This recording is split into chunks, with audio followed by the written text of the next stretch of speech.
Headlines and hot takes, they have their place. But at our podcast, ESPN Daily, we don't just skim the surface of sports. Dude, I mean, this clearly transcends blood feuds, rivalries, sports. This is something far, far deeper than that. I'm your host, Pablo Torre, and every day, we try to dive into the stories behind the athletes. The picture of him in the dugout afterwards just looked like a guy who'd had his heart ripped out. Listen to ESPN Daily wherever you get your podcasts. We can sum up McDonald's new crispy chicken sandwich in one word: crispy. But also juicy and tender. Maybe crispy, juicy, tender, all one word? Okay, fine. You'll just have to try our crispy chicken sandwich to understand it. Get a free medium fries and medium soft drink with purchase of any crispy chicken sandwich. Available only on the app. Ba-da-ba-ba-ba. Price and participation may vary. McDonald's app download and registration required. This is Jordan Grace, and you're listening to the Social Suplex Podcast Network. BWB, this is One Nation Radio. You better get it right. Rich Latta, James Boyd came to give them life. The Blackest Wrestling Podcast has come to kick all ass and drop it 6 feet if they kicking trash. Word, let me welcome y'all to something different. And if you dig it, man, you should let some friends listen. We be getting it in, this on the regular, dude. Ravish and flow, but this shit rude. See, James don't rap, so I had to break it down. The whole network, man, we coming for the crown. Raps in the columns, I keep them both covered. Making the beats too, so the listeners can bump it. Hit us with the rating, yeah, I'm saying it's a 5. Before you hit it, talk, bob your head side to side. It's One Nation Radio, and this is the beginning. It's Rich, and I'm here with James. It's time to listen to One Nation. We got to unleash the power of the pyramid. This is Mike Sempervive from WrestlingObserver.com. Check me out on Wrestling Observer Live every day. And also check out your boys, Rich and James, on One Nation Radio. This is Kenny Omega. We're listening to One Nation Radio. Check it out, guys. These guys know what's up. Big Kenny Omega fans, that's all that counts to me. Goodbye and good night. Hey. Ladies and gentlemen, welcome to this week's edition of One Nation Radio. This special midweek edition of One Nation Radio. We are previewing SummerSlam weekend, and with me to do that, I have the tried, the true, the trusty Rich Latta. What's going on, man? Not much, man. I'm not the main event today. I am just, a gentleman here ready to throw oops because we have the making her long-awaited return to the show. One of the most popular guests of One Nation Radio, known to give a hip-hop quotable at any moment. Miss Tonya Rodgers, welcome back. Thank you for having me. I'm very excited to talk about the pay-per-view. Yay! Yeah. There's a lot of stuff to get to. And this weekend is going down much like Ric Flair in the back of a SummerSlam. Do y'all have any thoughts on that? This won't be One Nation Radio if we did not talk about the deep internet fate that is Rich Flair possibly eating pussy on the back of a train. Lord. I mean, it don't seem something out of character from what I may have ever heard about Ric Flair. So look, I don't know if it's Ric Flair. It could be Ric Flair. It could not be Ric Flair. But it's better that we don't know because we can just imagine that it is. The only thing that's working against it being Ric Flair is that he was on a train doing it. Now, if he was a plane, yeah, but I don't know about no train. I don't know about that one. But I saw someone tweet that Ric Flair was on the LIRR. Get the fuck out of here. So, for those of you guys that don't know what the LIRR is, Long Island Railroad. So, that takes you from Long Island into Brooklyn, in the train system in New York. Yes. On a one shot. We actually took the LIR to go to Brooklyn to go to the Stardom show in 2019 and then Takeover in Barclays. Yes. That shit was crazy. Dude tap you on your shoulder and he got the little payment thing. It's $18, please. I'm like, huh? Right. The Metro Pass won't cover that. No. Okay. All right. So this is where I'm at on it. I do not believe that was in fact Ric Flair, but not for one single second do I want anybody that will ever hear this to think that Ric Flair is above eating some pussy on a train. Because he absolutely is not. So the thing for me is, and I said this in our Largo Loop thread. In this day and age, if that was Ric Flair, we would have got some confirmation it was Ric Flair. They would have a picture of him getting on the plane, getting on the train or getting off the train, or he would have been looking like a deer in headlights or something.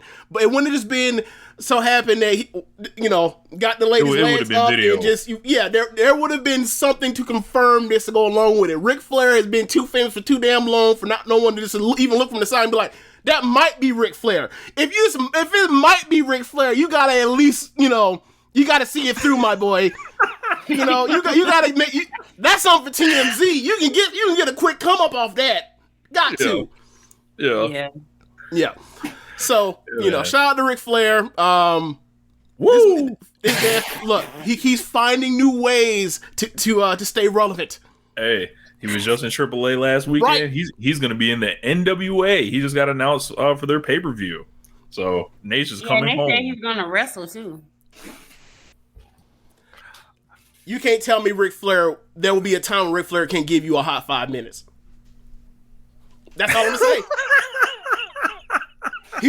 Ric Flair will die, and when he dies, he will be able to have, with his dying breath, he would have been able to give a quality 5 minutes to some wrestling organization. Absolutely. That's so funny. But anyway, let's get to the shits. SummerSlam weekend. Las Vegas on a Saturday. SummerSlam for me is my favorite WWE pay-per-view of all time. It is above WrestleMania. I think, especially when we started back watching wrestling in 2011, that just the sheer ease of the show to where they treat it like it's a big show, they present it like it's a big show, but they do not do the WrestleMania-ismness of that particular weekend, that particular time of the year to get it to that. Is normally built kind of similar with a little bit of a panache to it. They normally have a big hook, and there's a lot less pressure on the show. It's more traditional, like a regular pay-per-view, so it doesn't last forever. I don't think there's gonna be a time where there's gonna be 2 nights of SummerSlam where WrestleMania has turned it into. So I've had a lot of fun memories, mostly built around Bret Hart and Shawn Michaels and The Undertaker, and The Rock and Stone Cold, and my fandom with Daniel Bryan and CM Punk, and some of the great things Cena and AJ Styles has done, some of the great things The Shield has done. So it really bums me out that we have gotten to this time of the year and I don't care. I'm going to watch it because it's tradition, but other than tradition's sake, there's nothing that is tying me to this particular weekend. And I'm kind of sad about it because I'm not in the same camp that Rich is to where I just completely write off WWE. I still have a bit of a stupid amount of optimism that they can always just do a quality entertaining show with things that make sense from week to week. And with the pay-per-views this year, for the most part, the guys on top, the Drew McIntyres, Roman Reigns, they always got something for you. Whether it's great or whether you feel like it's a little overdone or too cute for itself, there's clear, honest thought to trying to entertain you with Drew McIntyre and Roman Reigns and when Sasha has a big match. But the stuff, I have not heard good things. So Tonya, you have been watching a whole hell of a lot more than me or Rich combined, exponentially. What are your thoughts on WrestleMania, SummerSlam weekend? 2021's. It's a bit of a mess. It doesn't seem to be any clear direction. There's some big face going for the championship that you can root for, or that they at least want you to root for, even if you don't want to. But now the faces that they have, the two are older part-time guys, both of them, for the championship. The one face that they're seems to be building up is Drew McIntyre. Is facing Jinder Mahal. No, it is no disrespect for Jinder because he can have a place on the show. Right. But his place is not the opponent for basically the biggest full-time babyface that you currently have. So I can see how people aren't excited. Like, even if, like myself, everybody listening to this probably already knows, but I am a huge Roman Reigns fan. Hi, how you doing? But he's not a face. He's the bad guy. You're supposed to be rooting for him to lose. But the guy who's going up against him, the last words he said was, if I beat you, I'm going to take the belt and go to Hollywood. Wow, that's so appealing. Yes, baby, that's what he said in the promo. Oh my God, that's fucking stupid. Yes. So it's like, and honestly, clearly, the biggest match is Reigns versus Cena.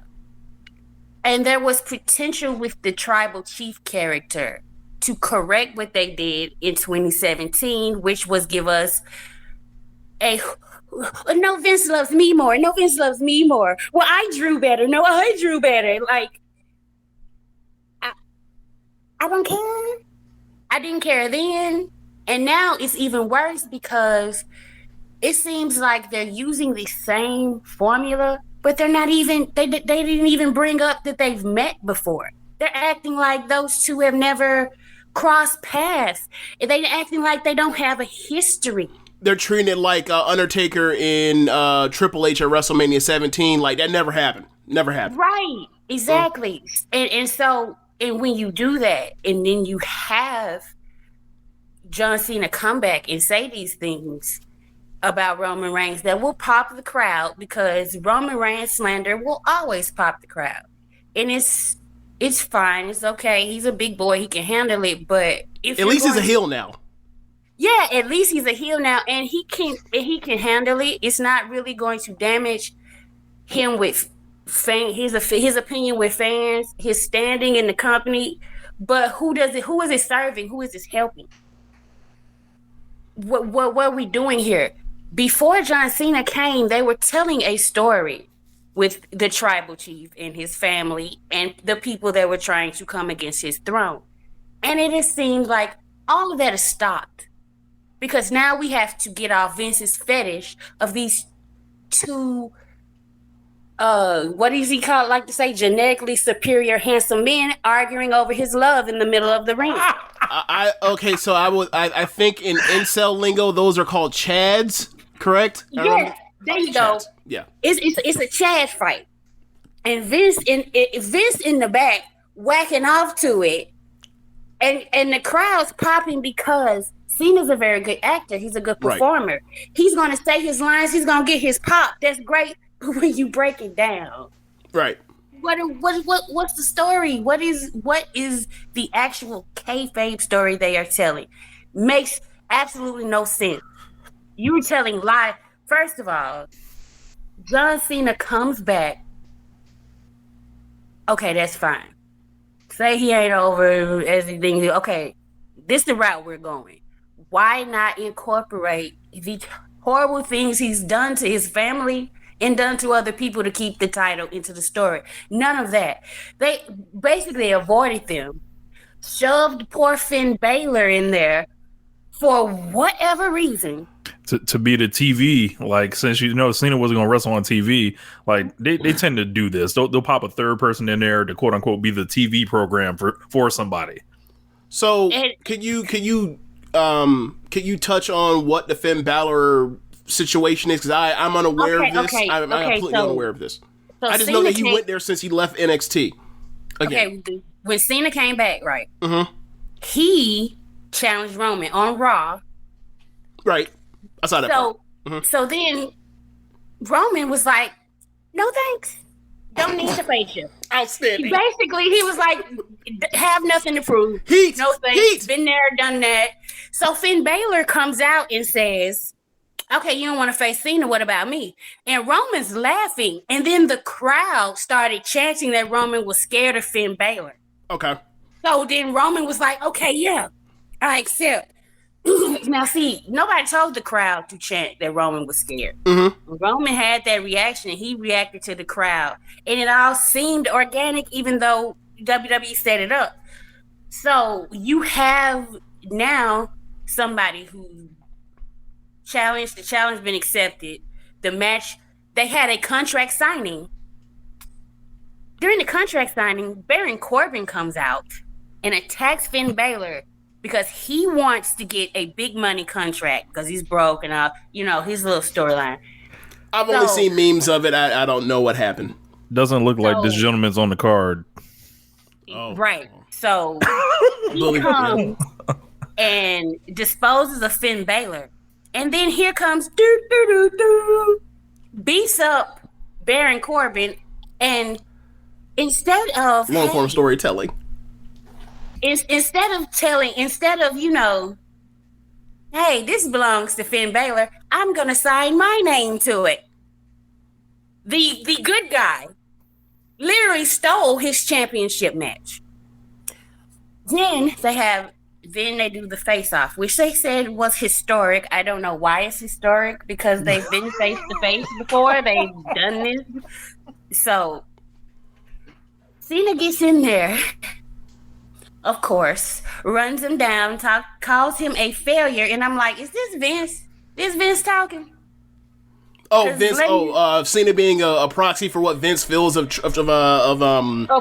Of Roman, the stuff that we normally normally when stuff goes over the line, that's what we think normally is happening. Okay, right. Okay. So then he said they gave Roman a stupid ass line about Nikki Bella being disappointed in John, because Roman Reigns said John Cena does the same shit over and over. It's like 20 years of missionary. So he brought up that Nikki Bella missionary wasn't good enough for Nikki Bella. And that was the only. But we know Cena's the one that cut that off. So it was like, it doesn't matter. It's a line to pop the crowd. It doesn't matter. It just has. Yeah. That was the line. Roman got to pop the crowd. Yeah. But the Cena stuff was even worse, and I think she'll get to it. Cena got you almost ruined Seth Rollins, and you ran Dean Ambrose out of WWE. Okay. It's like the height of unreality. So like, right. I think why the first feud actually went off better, like in the promos, is because the stuff Cena was saying was more accurate. And then I think where Roman misstepped the first few where he like, he was a babyface blatantly lying that at the time, and this was like when they were going back and forth, and he was saying, I'm like a drug test, you won't get past me. I hope that Roman agreed to that line, because otherwise, like, you're undercutting a babyface with the truth, right?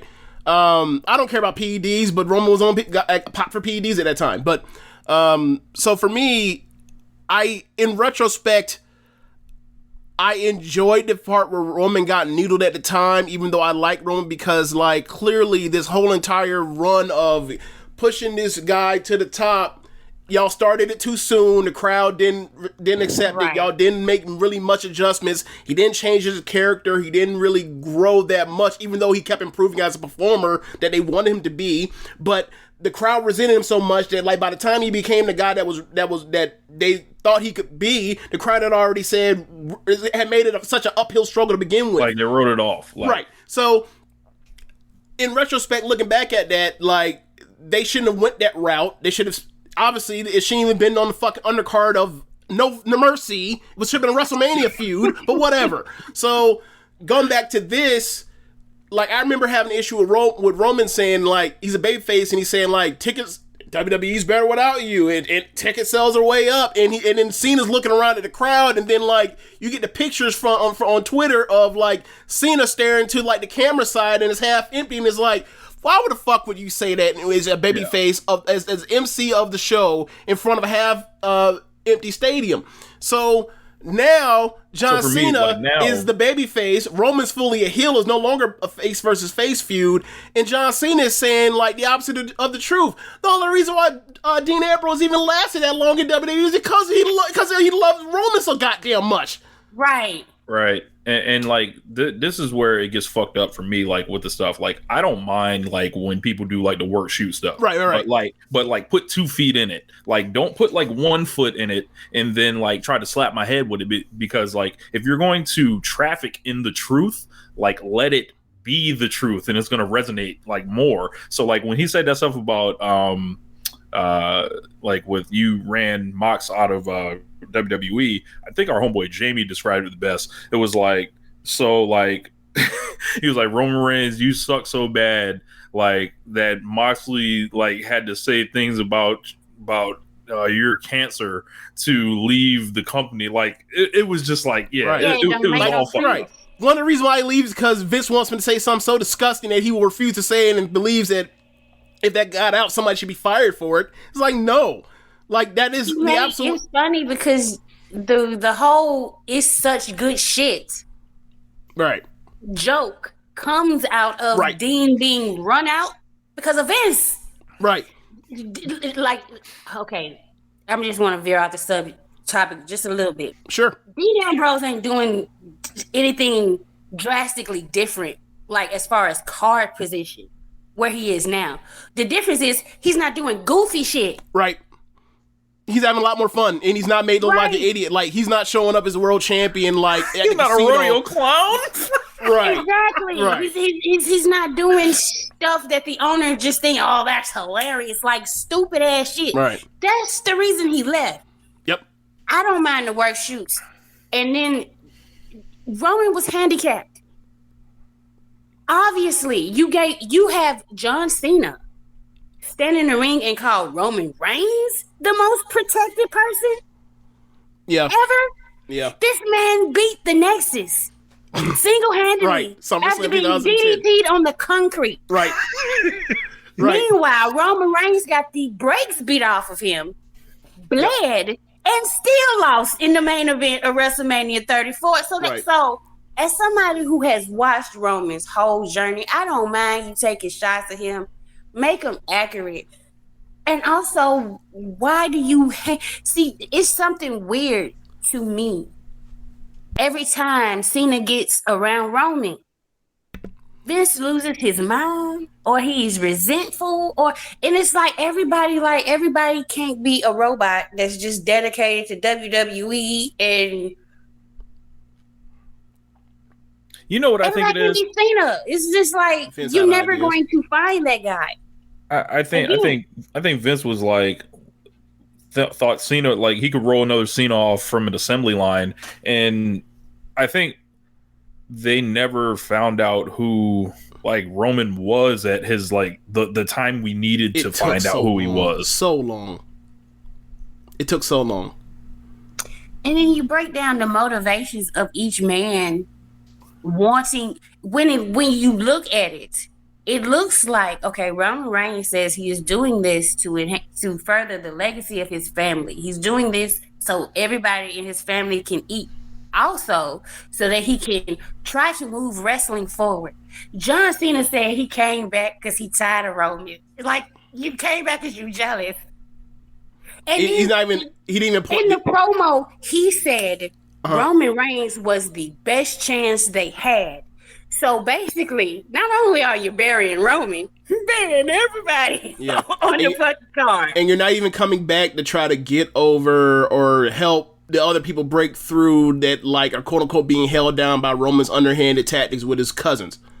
Yeah.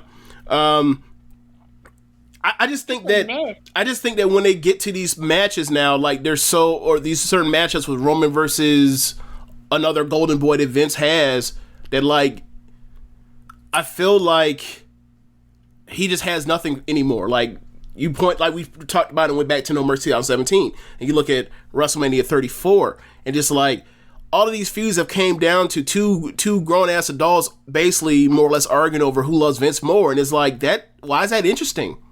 It's not. It's supposed to be about the fight and about the championship and about the emotions.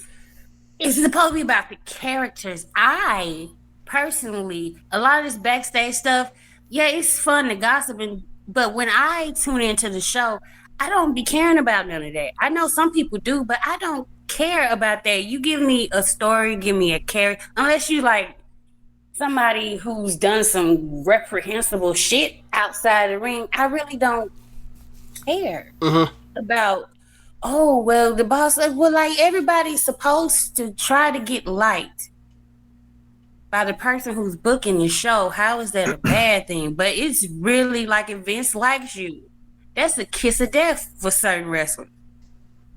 And also, I did want to touch on this. I find it ironic. John Cena referenced Punk in his promo, and he's so enjoying the fact that he's close to being an internet darling that he's always wanted to be, and he never got. Well, that's why you got 2015 it's PWG so funny. He referenced CM Punk. You were the nigga CM Punk was talking about. Well, how you gonna reference him? Well, you got to remember also CM Punk loves John Cena too, so it's kind of weird. It's really weird. It's really weird. Yeah, like you always see like weird, pictures of them. Like, and when he was raging against the machine, nigga, you're the machine. You still the machine. What are you? Remember when CM Punk called him, say, "You're not the Red Sox, you're the Yankees," and Cena decked him. He's the Yankees, and he's still the Yankees. Right. That man always gonna be pinstriped up. Yeah, absolutely. And Roman, poor Roman, he like the Marlins or the Mariners or whoever. He like some team don't nobody really even care about. Like, for real, like, I love him to death. I do, but he's been kneecapped and handicapped and pushed too soon, debated about, dissected, that it's never ever going to be just about what he do out there. It's going to be, always got to be something extra. That's true. Always got to be something extra. That's why they don't ever need to turn him face again. Besides that, he's a natural heel. You don't think there's like a legend babyface running him? Yeah, after a while, after they miss. See, here's the thing, and this is my opinion on men's wrestling in general. I'm bored with it. I am. Especially because the bookers of all these major companies, they love white men. And I've seen white men do everything there is to do in wrestling. I don't care. Not that much. It's like, oh yeah, that's interesting, but that's not something, I need to go out of my way to see. And they're still stuck on this today in 2021. So it's like, I'm more interested in what women's wrestling has to offer, just overall. And I feel a lot of people don't understand that when Roman Reigns leaves that company, it's like, it's a lot of dudes, but they're not going to be able to take that load on. It's a really shitty position for WWE because they believe in the one guy thing when it's like, there's no one promotion that's running on one guy no more. Like there's no I love Austin, I love Rock. Like there is no Hulk Hogan guy to where like if he's not on your house shows, the gate drops 30% anymore. Like the point is to make as many stars as possible so that you don't have to rely on somebody all the goddamn time so they get overexposed. Like the approach that I wish so much.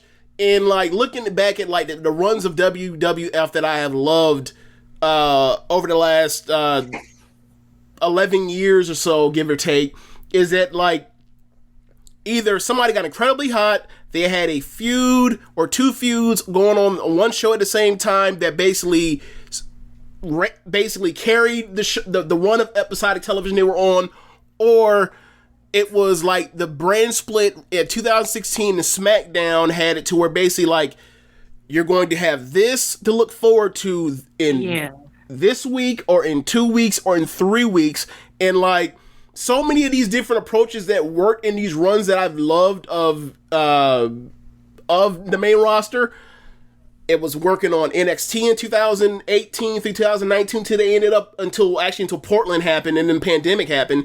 And is what AEW tries to do, or, where it's like, every single week before that show fucking ends, damn near every single match every single match that's going to be on next week. You're going to know something that's going to be happening in 2 weeks, and you may even know something's going to happen in 3 weeks. But like the part where like they have almost made their television, because they have so much of it, that they don't even, it feels like they just don't even try, because it's such an uphill battle to try to fill 5 hours television, that they don't even try to give you something for it to look forward to.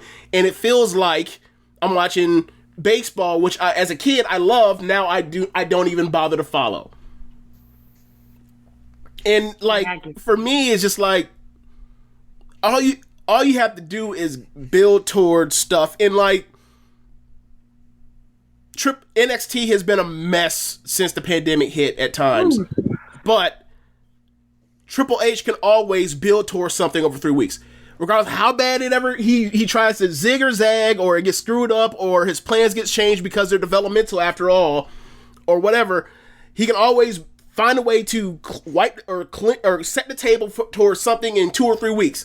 Whether it's, like New Year's Evil, or the Takeover television show, or whatever.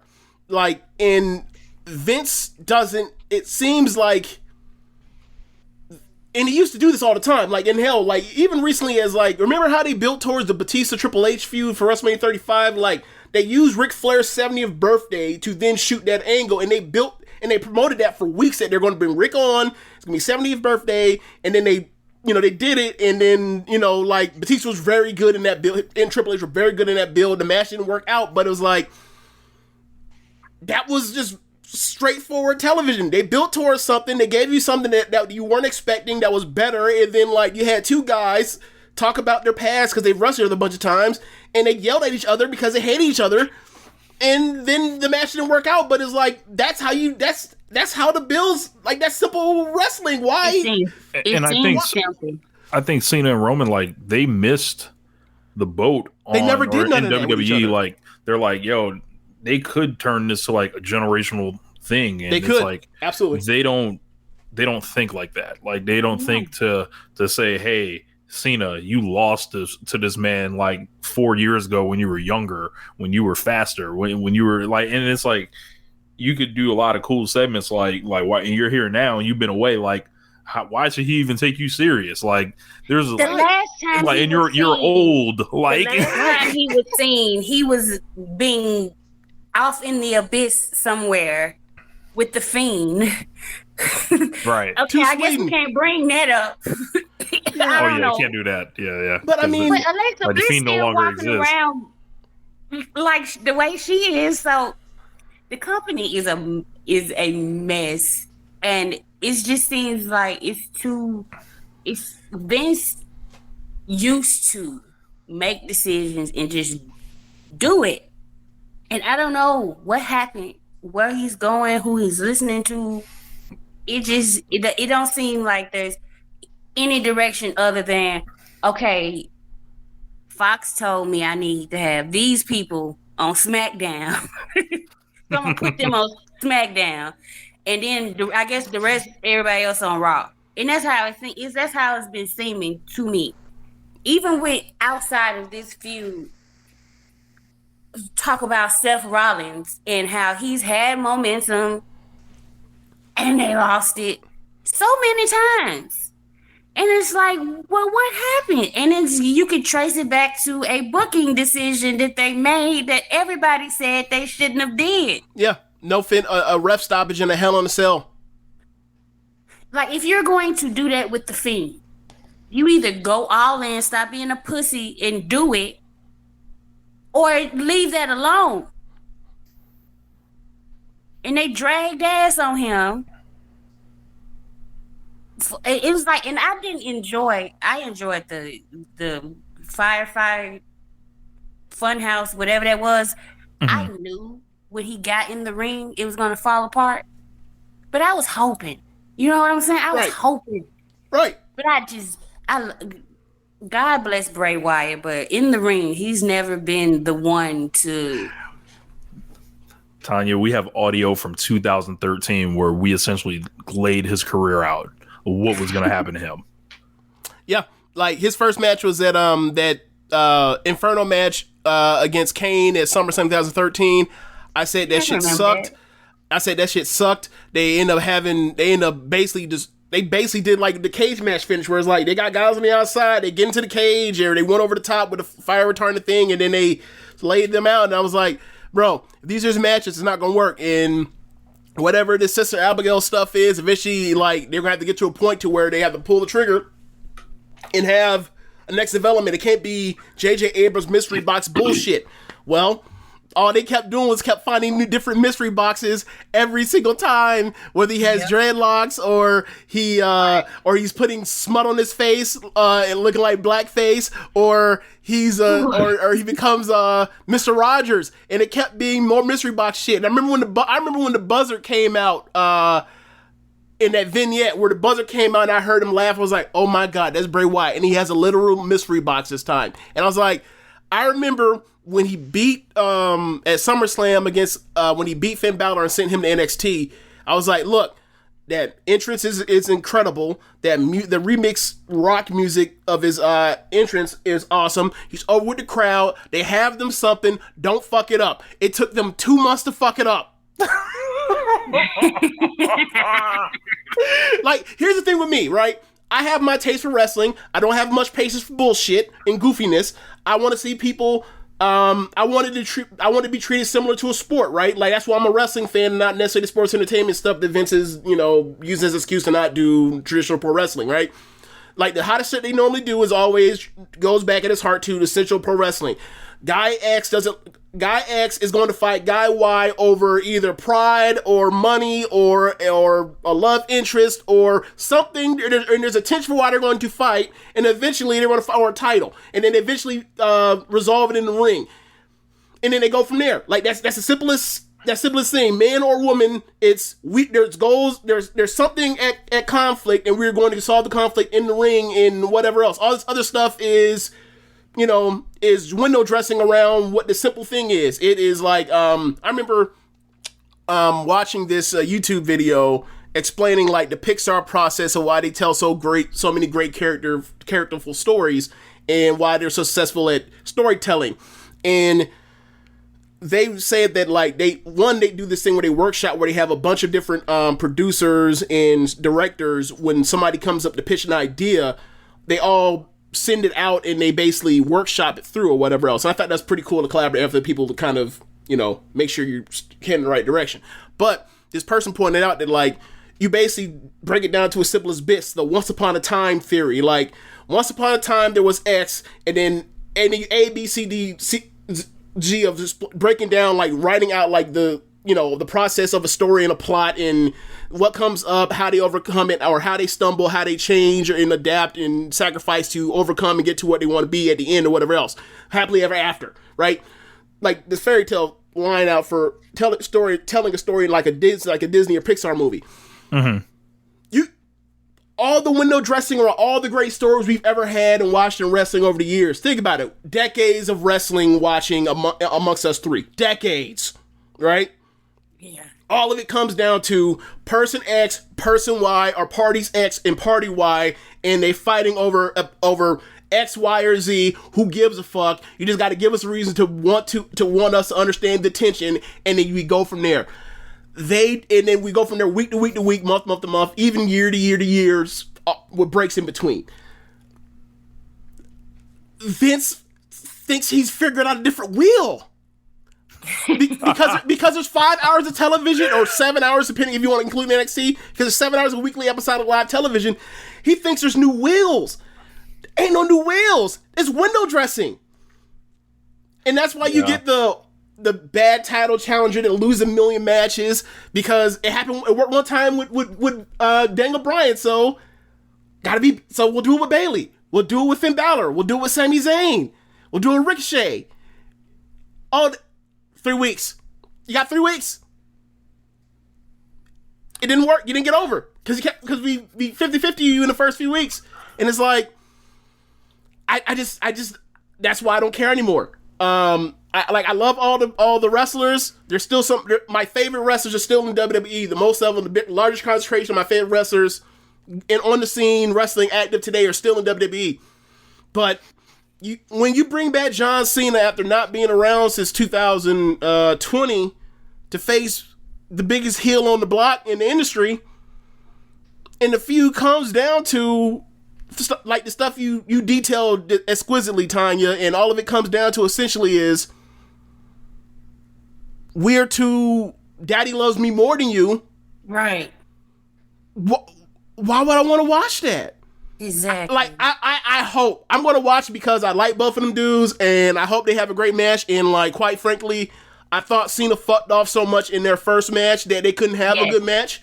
So, but I hope that like this they can have a banger. And you know, me and Rich over years have been like, look, man, this feud, this build for this pay-per-view has sucked in WWE. Hopefully they can save it in the ring, and they've had plenty of those. Charlotte and Sasha did a shit ton of saving in the ring in 2016. Bailey and Sasha and Bianca, WrestleMania Night 1. They saved it in the ring.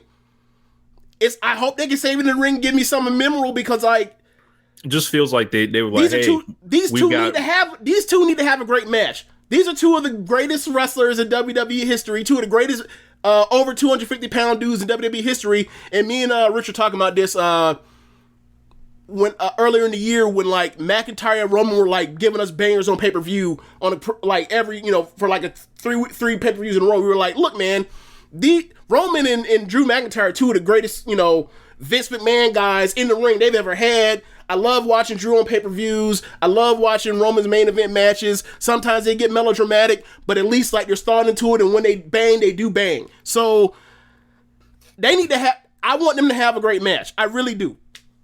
It's like they have a stadium and they needed a show when I look at the card, rather than they have a show and they need a stadium. Oh, wow. I never thought of it. Yeah. I've never thought of it like that, but that's like an old phrase that I've heard before. I wasn't high on Seth Rollins versus Edge. However, oh man. However, I like the way they've built it, and I feel like if they could extend it, because it seems more personal. Not just having a straight up match, but Seth Rollins was talking about ending his man's like ability to walk and take care of his kids. This is okay, so I know what happened when he screwed him in the title match at the last pay-per-view. Yeah. So where did they go from there exactly? Because obviously, like, you know, Edge has been a killer promo ever since he came back. The matches have been either been very good or not. So I think he's got the highest like swing rate. Like it could go like a pendulum. Because think about it, he has two bangers. Like, for example, right? Like, I think they're all well thought out, and he has a lot of heart and passion into his matches. But like the Roman match for me, I thought the middle part sagged too much for me.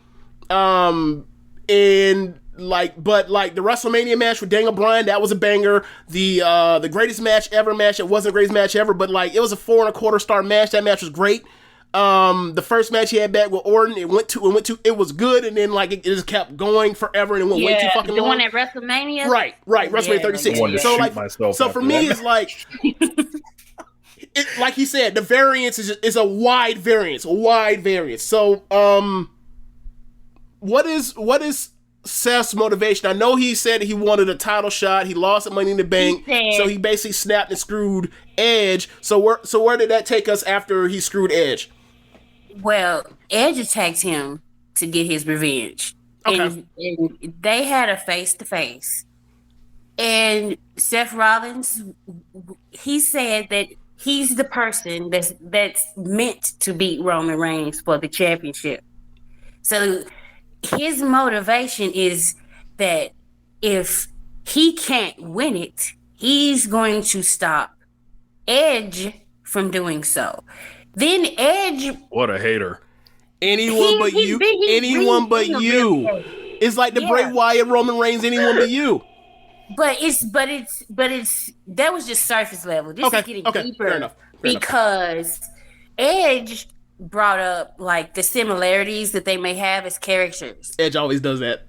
And he said, he did it with Roman, but I was like, I don't know about that one. But he does. Well, that's his thing. That's his, like, you know how Jericho just alike. You know how Jericho does the promo where he's like, where the hook is, well, what happens when you fail?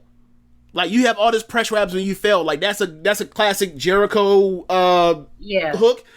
Edge has this promo where he's like, he comes back, he'll talk to the New Day, point out like the similarities of this 5-second pose and some of the goofiness the New Day does or whatever else, and says like, you basically glommed off me, like the SmackDown 1000 promo where Becky tells him to get his ass out the ring without tripping his lame neck out. They talked about the steampunk and the jackets and the smoke. Like, that's his go-to staple of like finding similarities in character.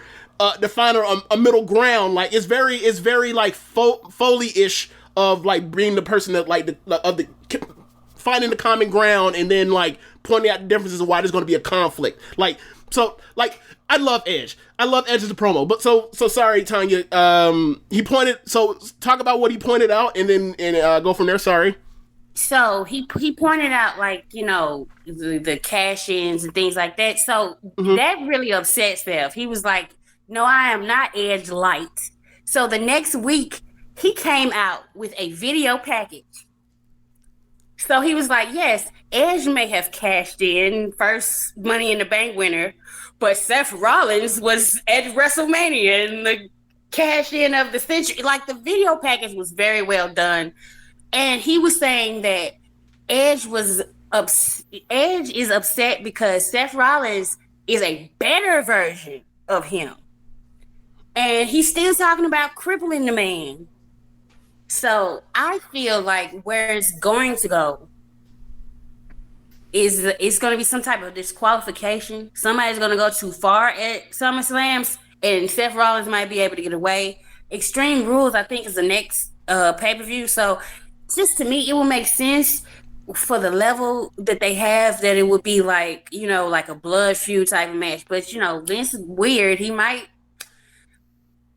just have a decisive finish, but it feels like there shouldn't be one. I'm surprised it's not like a step match and off rip, because, you know, they're quick to do that now. Yeah, but it's been nothing unless they change it tomorrow. But it's been nothing. This is straight up a match, I think. Rich, what do you think we're going to get out of this match? Man, between Seth Rollins and Edge, we got two guys that love to be disappointed in their reactions, and the way they feel about their matches doesn't tend to match at times what the audience feels about them. I think we're headed for like the king of the, like, this is going to be some 3-star special, 3.5 at maybe 3.25. And people are going to try to sell it to us as like this match of the year candidate, and I'm just probably going to be like, what? Seth Rollins, like we've detailed, you know, Seth Rollins, like in his his downward fall match quality wise the last couple years. Edge, you know, he likes to go at a slow pace. He likes to go long. We know that much. And long. So I think if you're Seth Rollins, you have to accept the challenge, because like a lot of people wanted to see this match simply because like their characters like go with each other, right? And people have, you know, always known Seth Rollins as this work rate guy, but as he's stepped back on that reputation is still intact. So this would be a good time for him to try to like slap some heads and be like, yeah, I'm still great. So you know, yeah. Besides that, I'm expecting some mid. I think he's been focusing more on his character work rather than the like being a work rate guy over the past like 2 ever since the Fiend incident. Oh God, so to speak. I feel like he was more focused on his character work. And I don't know, maybe he just wasn't as focused on the wrestling, or it suffered because he was focused on his character. I don't know. I think that's interesting, because like I think there was been a drop off in like the real there's two lines of delineation. When he tore his ACL in 2015, like before that happened, he was one of the very best wrestlers in the world. One of the best wrestlers in the ring we had, bell to bell, anywhere. New Japan at the time, Noah at the time, Stardom, wherever, right? And then Ring of Honor, all that. And then he came back, and it was almost like watching like first retirement Jordan. Is like he'll still go out there and give you 30 any given night, but all world defense, like the guy that's like jumping out the gym, flip dives over the top, Phoenix splashes. You might get that once or twice a year. And then like after they came off one of them Blood Money Saudi Arabia shows and like the Meltzer erroneous report about the locker room leader thing, once he made his character the locker room leader heel, and then became and then was transitioning him to the Messiah stuff, or was the beginning of the Messiah stuff, like that was his death. And like that's when he stepped into the character stuff, but like the character stuff was so uninspiring. Like the drip god stuff, whatever he's calling himself now, like I think people, I know I've seen people say that they like it. How much they like it, I don't know. Like Tonya, how much do you actually like? Maybe there's even a delineation since he screwed Edge, but like this year, like with the clothes and now with Edge, like what have you liked with him? Because like I haven't seen much of it. I just see the stuff he wears, and I'm just like, okay, he's wearing something goofy. Like, I see a bunch of people wear goofy stuff every single week. It's wrestling. Yeah, I think he has an interesting twist on that. The thing that I like about the character is that the character is delusional. Okay. The character is he's very delusional and sadistic. And like take a bitch eye out. But that was the Messiah stuff. That was, I don't know if that's the same thing. But or is it? No, that was with his feud with Cesaro. He had jumped Cesaro the same way that Brock Lesnar did him. You remember? He jumped Cesaro and he had a look in his face and he was like all unhinged and like that stuff I like. Okay. But mostly it's just the suits, and mostly it's like a male version of Bayley's character. And people, like, I love Bayley to death. People put that character over, but it was just like too goofy by half for me. Just a little too goofy. Ding dong. Right. It's just like overbearing. Let's pull it back, because in a real fight, I would not be scared of you at all. I would be laughing at you. And he, like her feud with Bianca, it was the matches were great, but the feud was just like, are you trying to tell me this big, tall, statuesque, ass-kicking black woman talking about bullying and being laughed at? Yeah, with I forgot the Thunderdome laughs in the face. That sucked. But at least the match was very good. A grown woman with a college degree. Stop this. Right. So sometimes Steph's character ventures into that territory, but I wonder, are they tagging now? Like a mixed tag? Seth and Bayley? No, she's injured. She's injured. ACL. Yeah. Okay.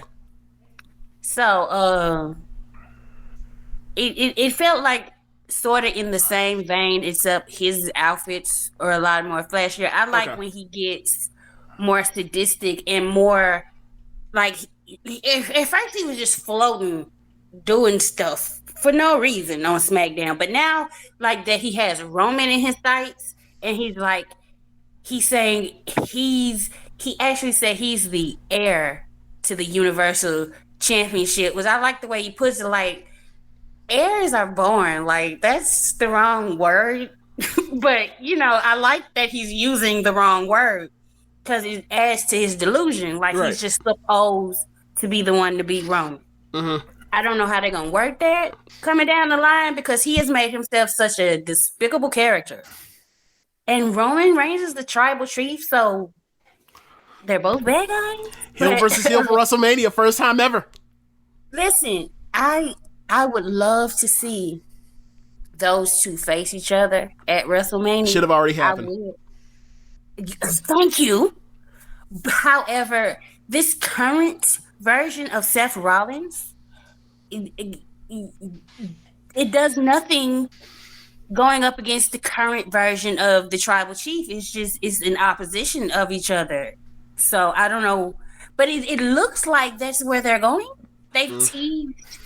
They've had moments where they faced off. They teased each other like 2 pay-per-views in a row. They teased it. Right. So I just don't know how they get to that. Seth Rollins and Edge. Who you got as the winner? Seth Rollins versus who? Versus Edge. Oh, I'm saying that it's going to be like a no contest type, disqualification type thing. Bow. Okay, so we know there's a chance it happens, right? But like in the event that they do come through and decide to give the good people a Scooby snack and have a clean finish, who will you have as the winner? I think you have to have Edge win because he hasn't won anything since the Royal Rumble. One would think that like this long chasing baby face that has been paid like $3 million a year, right? He's getting getting paid. No, he's getting paid how much money? He's getting paid $3 million a year because he remember. Okay, so what happened with him was he wasn't cleared. He did a lot of work on his neck and stuff. Mm-hmm. He talked to Tony Khan. An offer was made from AEW. Oh, wow. He talked to Vince. Then Vince said, "Hey, go to Maroon, the same dude that we had do the wishy-washy shit over the years with Daniel Bryan. And then magically when Daniel Bryan magically was contract was going to be up within a year." He got cleared to wrestle again, and then they told him he had all these dates and all the stuff with Brie and the ties to the company. He decided to re-up. So with Edge has Beth is now an announcer on NXT. Yeah, one of the main ones. Yes, she's there with I forgot his name. He's good, but he's forgettable. I don't know. Barrett's good. Barrett is the good heel announcer that you would expect him to be. Beth at the beginning struggled, but now like she is where she's not that good yet, but she is like she's not awful anymore. She was awful at the start, but like that was her first time starting out. Now she's okay. I forgot who the name of the commentator is after Morrow left, but he used to do NXT UK, and he's Vic Joseph. He's fine for what WWE wants. He's not offensive at all. He's very much like Phillips. Like Phillips is inoffensive. He's forgettable, and he's everything you like.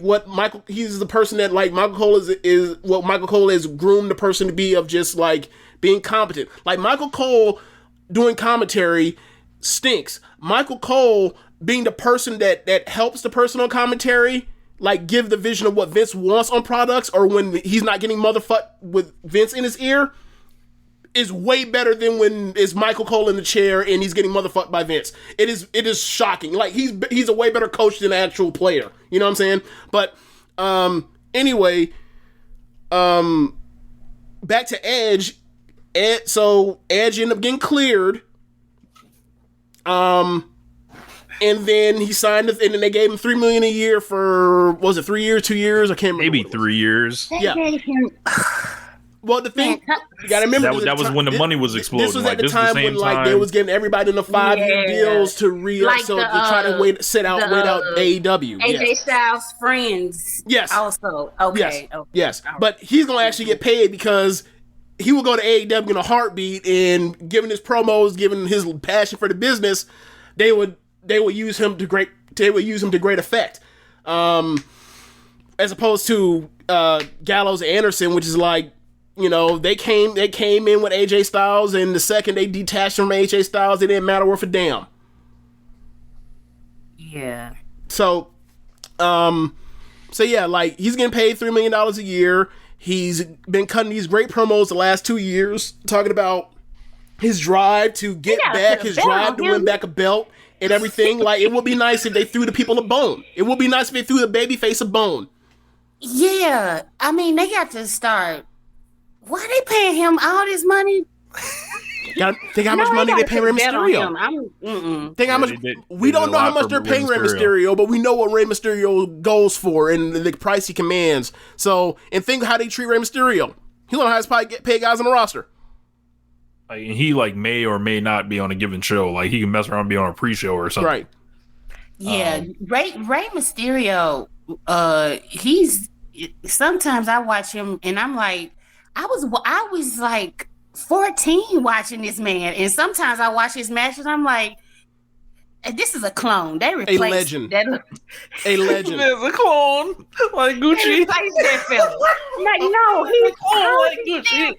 Check this out, Tonya. So they brought Juventud back out. Was that 2 weeks ago? Yeah. To fight Jericho, right? And he was rusty. He had wrestled very little during the pandemic, or whatever else. And like the first half of that match, he looked like he shouldn't be on TV. And then eventually they got the respectability, him and Jericho. And then my first thought was, Rey Mysterio's a goddamn alien.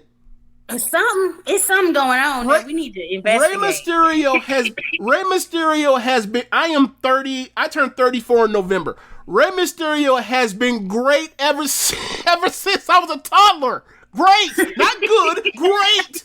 Like, he was like the rookie of the year in like 1992 or 1992 or something. You ever heard a story about that with DDP? About him winning Observer Rookie of the Year? Yes, no. I have. Yeah, it's a great story. DDP, he talked about how hard he worked because he made it so late into the business and Dusty believing in him and stuff, and he would he thought for sure there's nobody who was better than me this year in the world as a rookie. I'm winning this, not like going away. And then he pulls up the Observer list and sees that he didn't win Rookie of the Year, and it's some dude named Rey Mysterio Jr. And he's like, who the hell is this? What is AAA? So 1996, Ray comes in. His first match is on pay-per-view. I forgot what pay-per-view was. Oh, it was against Great American Bash. But it was against Dean Malenko. He sees that and he's like, oh, of course he won. He's way better than I'll ever be.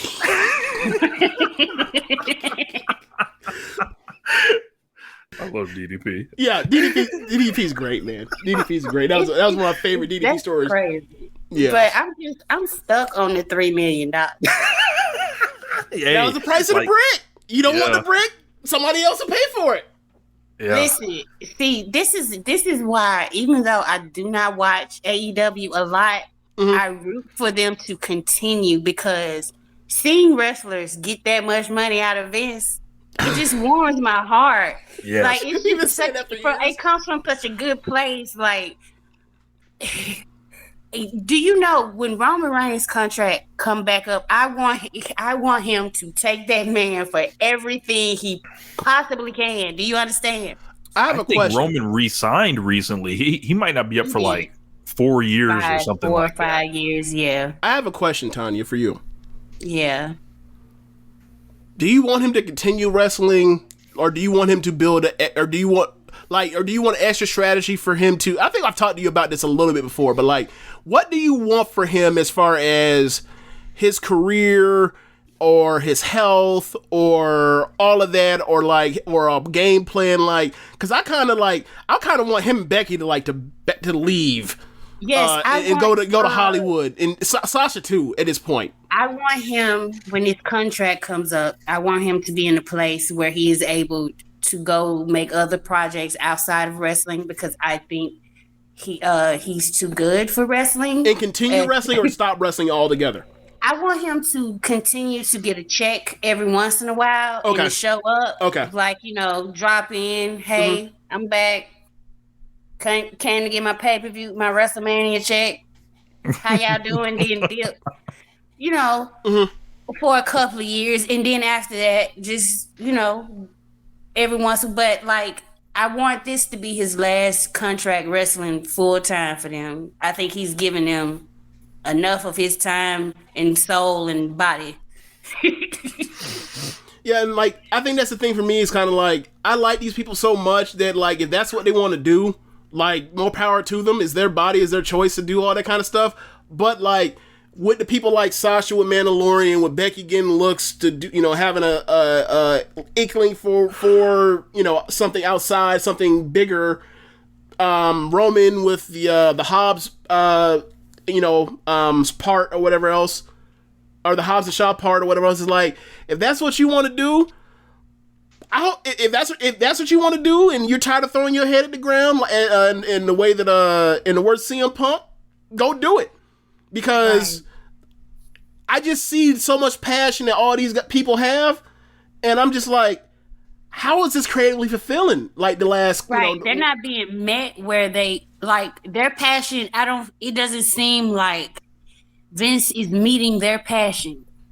It seems like it's flipping. It seems like they're giving their all, their whole life to it. Right. And it's just, he could take it or leave it. It's really flippant to him. Yeah. And like, we talk about this often when like these pay-per-views stink. It's like, these people bust their ass. They're killing themselves. Yeah. And the only, except for Randy Orton, but they're a lot better than me. Yeah. I've been looking around that Thunderdome like, yeah. Like I am not about to. Like I got sent a clip today from NXT UK. Some dude took this bump over the top rope. Like he was running at the rope. Someone pulled it down from the outside, and he did a flip onto like his arm and neck. And I was like, did he not catch any apron? He didn't catch any apron? No apron. Or rope? No apron. It was just straight to the ground. I was like, "There's no one in there. What are you doing?" Right. And that's I'm gonna forward it to y'all. Okay, appreciate you. So the thing, Kevin Nash. Yes, exactly. I think what would Kevin Nash do in a lot of situations? Right. And the thing for me is just like, I respect that these people are in love. Most of these people for the fact that they like are that professional, care that much, and give a damn. And then like when these pay-per-views stink because like the wrestling is good, but they do a fuck finish here, fuck finish there. And there's no baby faces that succeeds for like 2 hours of a 3-hour pay-per-view and stuff. I'm just like, hey man, you got all these people busting their ass for you, and like you and like Vince and Pritchard are in the back like laughing and thinking that these people are marks because they want to entertain their fans, that the fans, because the fans came to watch a good wrestling show. And I'm just like, yo, this is so like fundamentally fucked. Right. It is. And I would be more forgiving if it was just coming from a cold, hard business standpoint. If it was just capitalism. But there's a lot of pettiness and like, I don't know how they've been able to sustain it this long, the level of pettiness for no reason. I feel like they've just been stuck in. They've been so insulated for years now. Like, because we were doing like the show as that changeover was happening. Like, pretty much like in 2015, they were kind of still a traditional wrestling company, even through the launch of the network. Like, the launch of the network like changed them. Like, they lost a shit ton of money that year in the launch, and then after that, when the new TV deals kicked in, the company changed forever because like. Any statistic you could use to measure who's contributing to what kind of bottom line, it doesn't matter. And then the ones like even merchandise, it's such a small percentage of like what's overall brought into WWE. And it don't even matter. Almost doesn't matter either. It don't even matter. Like, think about it like this, right? Going into WrestleMania 34, the two top merch sellers were Roman and AJ, and Roman was close to AJ. They didn't give a fuck. That's and that could have been a WrestleMania match right there. Like, it's certain things. It's like, why do you do the things you do when you do them? Right. And sometimes you can see them like. I think honestly, like the process is just so toxic, and because it's like you'll see.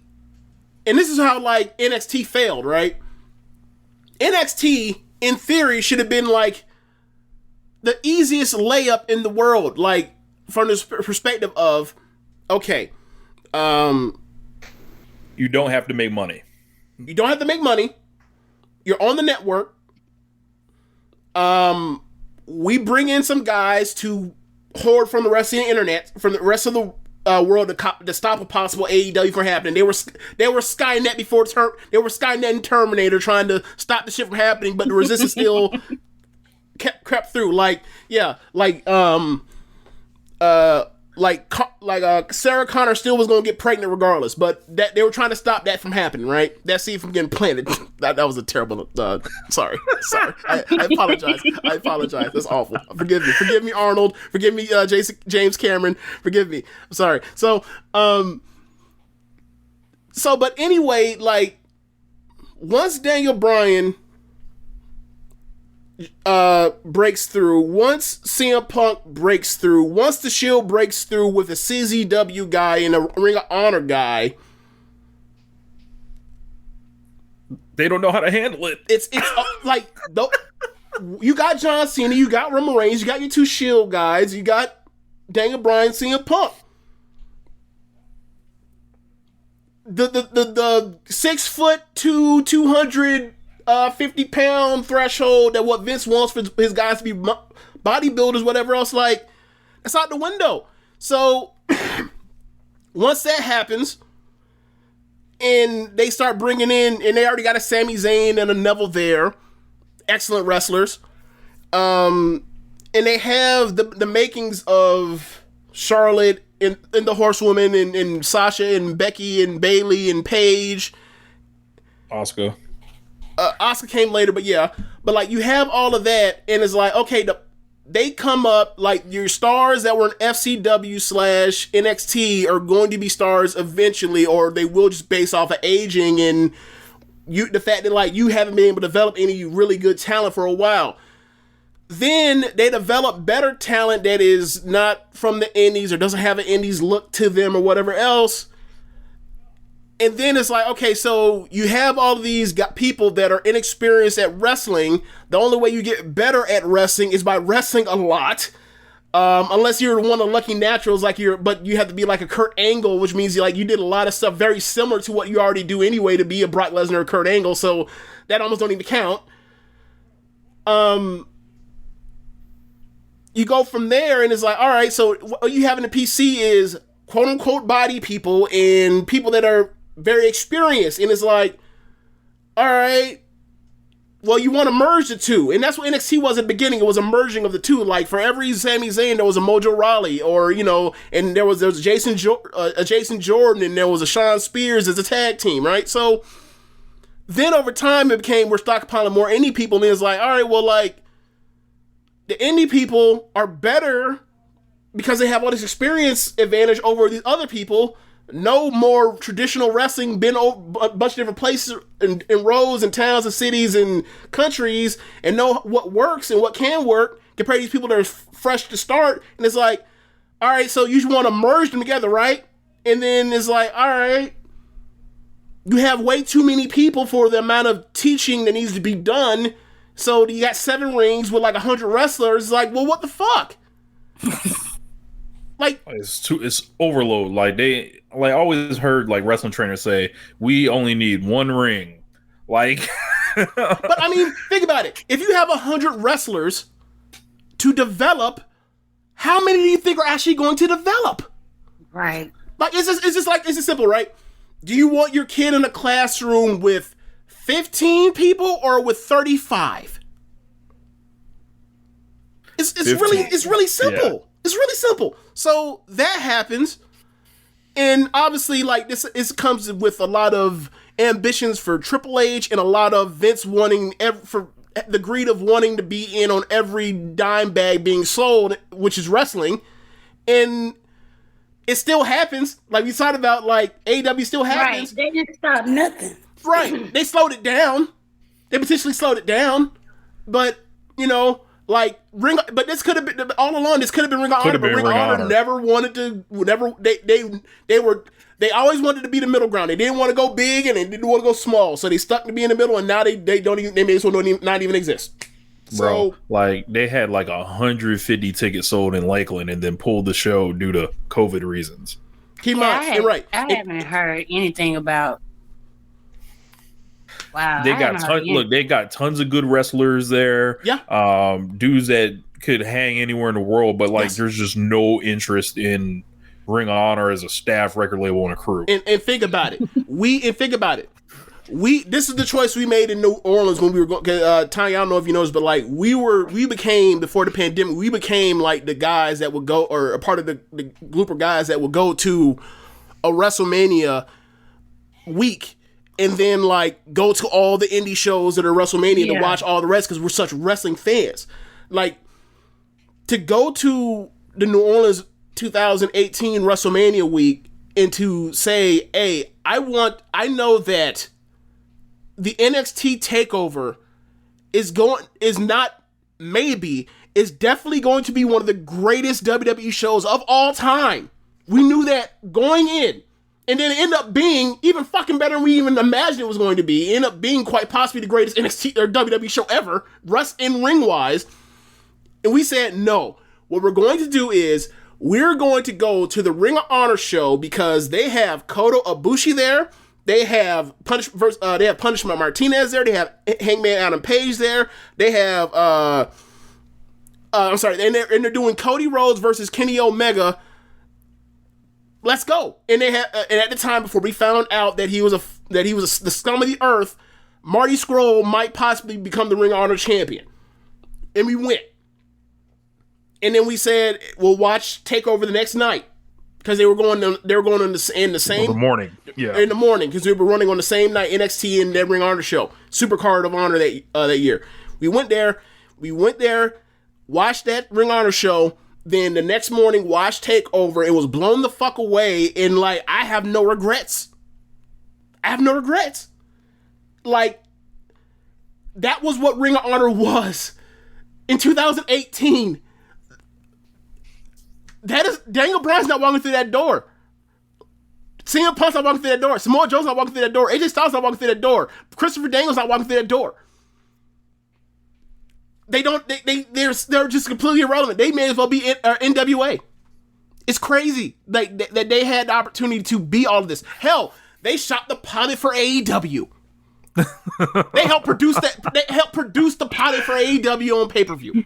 It's quite amazing when you think about it. Like, yeah, I think the AEW pretty much took their spot. They gave it away, but it's gone. We love you guys. Hey, you got Cody, Young Bucks. You want to shoot a pay-per-view? Sure, we'll help you. Oh, we have no. Oh no. What do you think was gonna happen? They had no follow-up to that, so. Yeah. So like, I just want to get back into the card a little bit. So, Bianca Belair is going to be defending the women's title, SmackDown title against Sasha. Is that still Banks. On? Yeah. Yes. It got cleared up or whatever. They had missed those shows over the weekend, so I'm just glad that's cleared up because we ain't really talked much about Sasha. Tonya. Okay, so the hell that would have rained down on Sasha had Sasha gotten Bianca sick with COVID after Sasha outed herself as a anti-vaxxer potentially. Like that would have been a rough day on the internet. That would have been a rough day on the internet. She likes some posts, so like, and I get where people are going, but she just likes some posts. Like sometimes I agree with the overall thought of certain things, but I may not agree, with the whole thing. Mm-hmm. That's where I'm gonna go with it. The way I look at it is WWE got rid of that crazy referee who was talking about COVID. Drake works. He's a full-on QAnon psychopath. So I feel like if Sasha wasn't vaccinated, the WWE would have been like, hey, girl, you gotta get vaccinated. I don't care who you are. You gotta get your ass vaccinated. And she's not gonna say no, because they fired Braun Strowman and Bray Wyatt. They'll fire her ass too. I don't care how mad her stands get. You think they would risk letting her go to potentially AEW after like she kind of like wanted out in 2019? You think so? You know what? I need to see if they would have did something. They would have punished her. They would have did something. Booked her crazy. Something. If she hadn't made a fuss about vaccinations. That's how I feel. Okay. I feel like she vaccinated. She can be vaccinated and believe anything she wants to. There are wrestlers that they have made jokes. People are like, well, they apologize and forgive them, and people be fans of them. So whenever something about Sasha, whether she's training with a certain racist, Tessa, or Sasha training with Tessa, that's one of our homegirls. I didn't know that. Her and Bailey are friends with that woman. That's unfortunate. And certain things I just choose not to see it. Ooh, all of a sudden I am blind. These people aren't perfect. Like everybody everybody got problematic friends. They throw themselves at the ground for a living. This is their chosen profession. So people have to take that into account. That's a good point. Like, I can't believe that you are not politically savvy to the times and the needs of now. It's like I throw my head in the ground for a paycheck, my guy, my boy. What do you want from me? Like, are you really expecting the smartest people to come out of this group? Like when it's time to go to Europe, we gonna see. You know what? You have a point, because I never really thought about it like this with wrestlers, because I think that because it's not like how it was. If this was like 25 years ago, I would absolutely be like, okay, like when Undertaker was saying that nonsense about the guys all play video games and not sitting there drinking and looking like they gang members, like, right. And like they part of biker gangs or whatever else. Like, that's nonsense. But like back then, it was like, look, man, I can understand why somebody would look at a wrestler and then be like, they're just as crazy as the football players and the professional fighters. Now it's like it's different. The locker room is so changed. It's like I'm not going for it, Sammy Guevara, with your rape jokes. So. Yeah, so I get what you mean. I get what you mean is like there's still, but you gotta, even though that is the case, you gotta be there is some absolute crazy to you for you to do this for art, craft, or whatever. Yeah. Because like, look at them injuries and how they rack up, and they still be ready to get their ass back out there for a shot at adrenaline in the crowd. Listen, if I was Daniel Bryan, I mean he fought so hard. So hard to get back in the ring because it's his passion. He was depressed. So wow. I didn't even know about that part. Yeah, because I watched Total Bellas. Okay. So he was going through real depression because he thought he would never wrestle again. That's why I was happy that he got to do that. But at the same time, if I was watching and I was like, I can't wrap my head around it, because you did get to live your dream for a number of years. You're very rich. You're very successful. The company still loves you and they're still paying you, even though you don't have to wrestle. But in his mind, wrestling was the thing. And like John Moxley, he's very well off. He could have stayed there, but he was like, if I wanted to go wrestle in bingo halls. And I'm like, excuse me, sir? And he has. Been at a WrestleMania. I would never. And that's the thing I watched him fight Josh Barnett in like a blood sport match over WrestleMania weekend this year, like in front of like 500 people. Right, like he's spinning how he lives. Like that whole thing. I went back to the bingo halls. Like he's doing AEW and he's doing New Japan, but he's also like going to Northeast Wrestling and these little other indies and wrestling like in the bingo halls, getting whatever. Who knows? Who knows what he's getting? Who knows what he's getting? But he is absolutely going, and he absolutely does perform on the indies. in a way that like he's spending how he lived, and I respect him for it. And like, quite frankly, since he left, he's been one of my very favorite wrestlers in America ever since he left, because like that G1 run he had, the matches he's had with like Minoru Suzuki, him basically like every week when he was before he went on paternity leave, like almost every single week they give him a mic and he goes and rips that shit. Like don't get me wrong, like he is still very much the same Dean Ambrose when Dean Ambrose was at his best, except like he's not goofy, his hair's changed, he's gotten bigger, whatever else, he's able to take care of his body better because he's not like on the road as much, but like very much all of this stuff that he talked about in his and that Talk Is Jericho thing when he left, when people talked about how he was bitter and people thought that he absolutely just couldn't be pleased and happy, like he's happy as fuck right now, and I'm happy for that dude, because like that was a big choice for him to turn out all that money, all that easy money he could have taken, and instead he said, I really want to do this, and like it's worked out for him like gangbusters, and like he's just like, he's every bit the charismatic, swaggering dude that we thought he was. Like when he was in the Shield, when he split up after the Shield and all that stuff, chasing and jumping out on Dean Ambrose and whooping his ass every chance he got. Like, I'm super happy for that dude. Like, he got a promo last night. I'm just like, we ain't seen this since he was doing those jobs after he came off the belt. But like, Dean Ambrose is back, and like, whenever he has his match with Hiroshi Tanahashi, I'm gonna be fucking happy and excited to watch it. Like, I'm so happy for that dude. And like, I just think a lot of times, like, WWE, like, Moxie's not the only person like that. There's a bunch of people just like him that's just wants to do to get that off their chest in a WWE ring. Sorry. When you brought up when Sasha took her break, he almost did it to Sasha. Right. Like, and I feel like it's kind of a disservice to Bianca Belair, because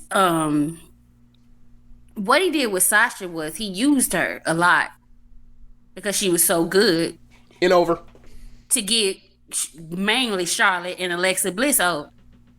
Yep.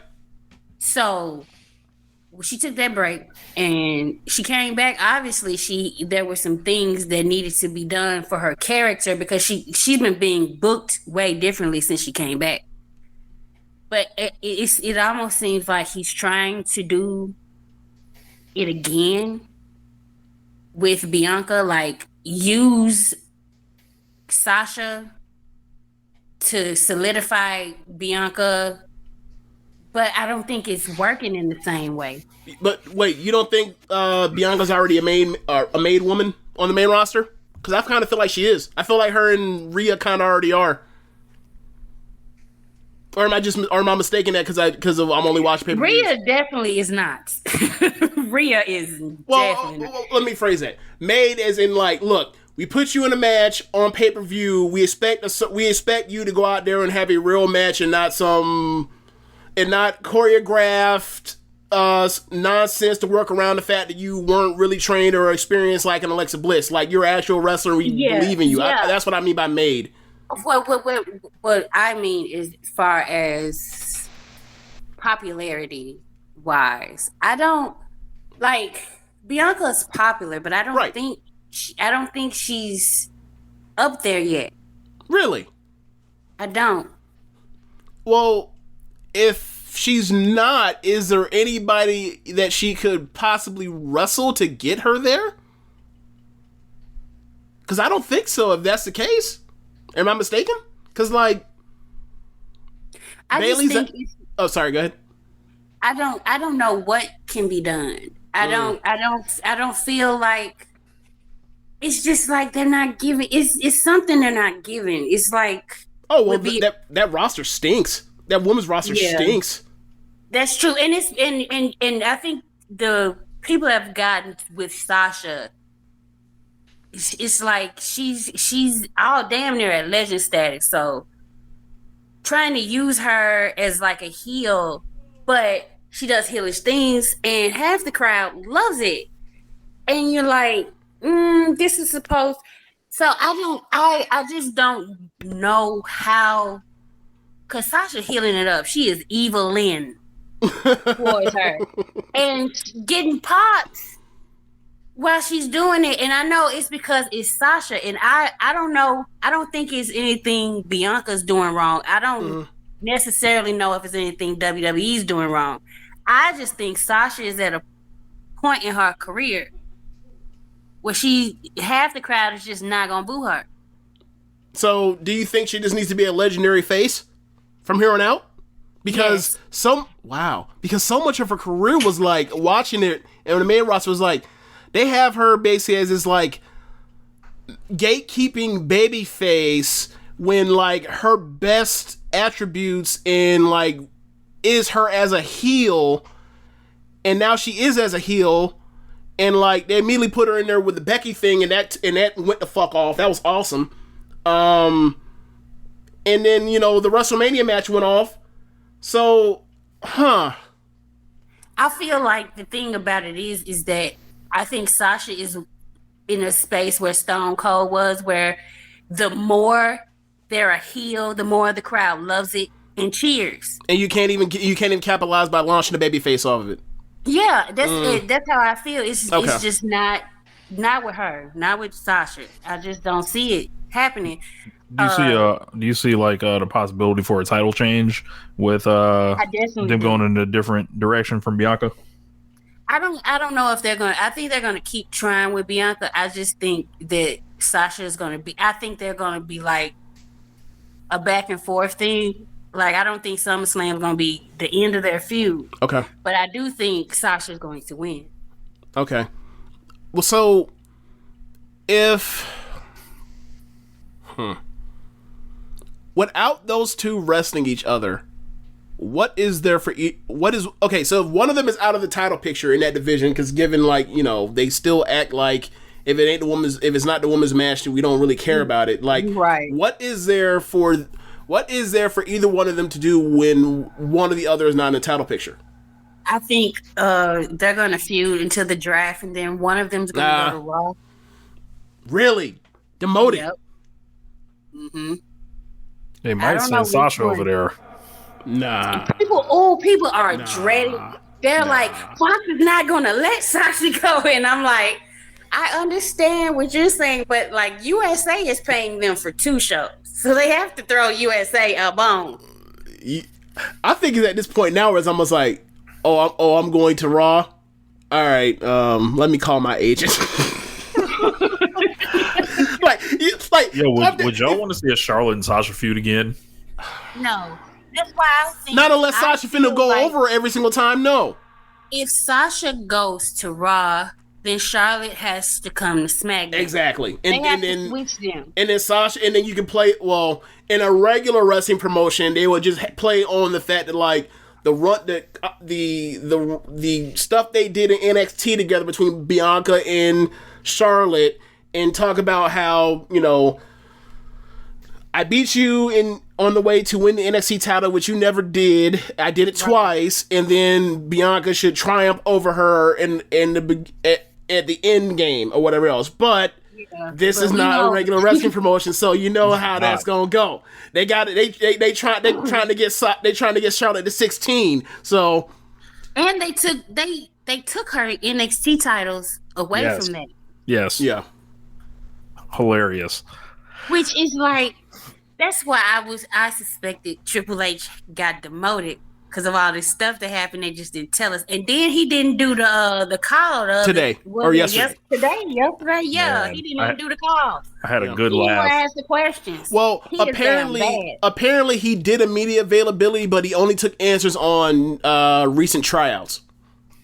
He didn't actually do the normal thing that he does, where he talks about the card and answers questions about what's going on. Because he's down bad. He don't want to tell him what's going on because it's not good for him. I mean, people don't deserve an explanation. Seriously, think about what could he possibly do? Either he's gonna answer the questions truthfully, which is only gonna make everything worse, or he comes out there and lies his ass off, which is why it was like, that's the reason why that media availability was so cool that he was doing over them years, and why, like, after a certain time I stopped even listening to him, because it's like, it was a goodwill thing for him to do, to come out and say, hey, we are trying to do this, we're trying to promote, I'm trying to be at the front, I'm trying to give y'all some version of transparency, and saying that like you're in this with us. And then as like the Wednesday Night War thing popped off, like it was like, hey man, like your show's changed before my eyes. I've been watching your show, you know, like every single week for over a year. This thing has fucking changed. Like, I know how you book. This isn't how you book. This is a completely different show. And it's almost, and like before this, you even got to this point, I could tell that like you were eventually going to get notes from somebody on trying to compete. And then like, sure. And then the notes have taken over, and it's like, your show has no identity now. So I was like, I ain't got no reason to listen to this, because like I'm not about to be shot some bullshit. So we're going to talk about the NXT card, because sure, let's do it. Well, Lashley and Goldberg too. Who we got quick before that? Yeah, Lashley should win. Lashley should win. Yeah, Lashley, get Bill out of here. Yeah, like I love Goldberg. He has 2 more matches left on his contract before he re-up. No, before he retires, hopefully. He's finna re-up. He needs, what he needs to do is retire and like just have his tail hold off on his son for like 3 more years. Cause his son's 15. Uh-huh. Get that boy. I know he doing something athletic already. He big and tall. Just listen, Goldberg was fun in the late 90s. Goldberg was fun in 2017. The Brock thing was fun. Yeah. Yes, absolutely. The Brock thing was fun. And then they doubled down and did too much. They were like, this was a smashing success of babyfacery. Let's put a title on it and do it again. No, you didn't have to put a title on it. Just do it again. Brock is so good that he really tricked everybody, I guess. Brock be tricking y'all. Brock trick y'all, man. Cause it's like that was good for them two, but you take him out, and then I don't know how he was allowed even act back after the Undertaker match. Like I would have never called Goldberg back again. Like, Lord. Oh, also Goldberg definitely had a meeting with Tony Khan. Oh before, yeah, so. and that's why I'm saying he's gonna re-up, because well, wait a minute. So do you think that AEW? Well, I guess they would, huh? Yeah, they would have definitely used Goldberg, especially like Goldberg, TNT. Anybody that was in WCW that has like that TNT tie-in, like it just fits. Like it's a nice shot of nostalgia, but the thing is, they would just handle. Let it happen. They just AEW so far has demonstrated themselves to be able to handle legends way better than Vince has done since we started back in 2011. Like, there might be one night where Ric Flair looks awesome or whatever else, but for the most part, 8 times out of 10, except for like the throwback Raws or whatever else, or the Legends nights, like the legend comes in for a week or whatever else, like they're going to get embarrassed as how like baby faces losing their hometown all the goddamn time in WWE. So it's like the stuff that Sting does with Darby Allin, like it's low stakes. He comes and tags with comes and tags with another dude that's face painted as a baby face, and he beats it. Like he can really beat it. Part of the show, right? Like he's a part of the show, but it's low stakes. And the real thing is to get Darby Allin hot, which he already is because he's talented.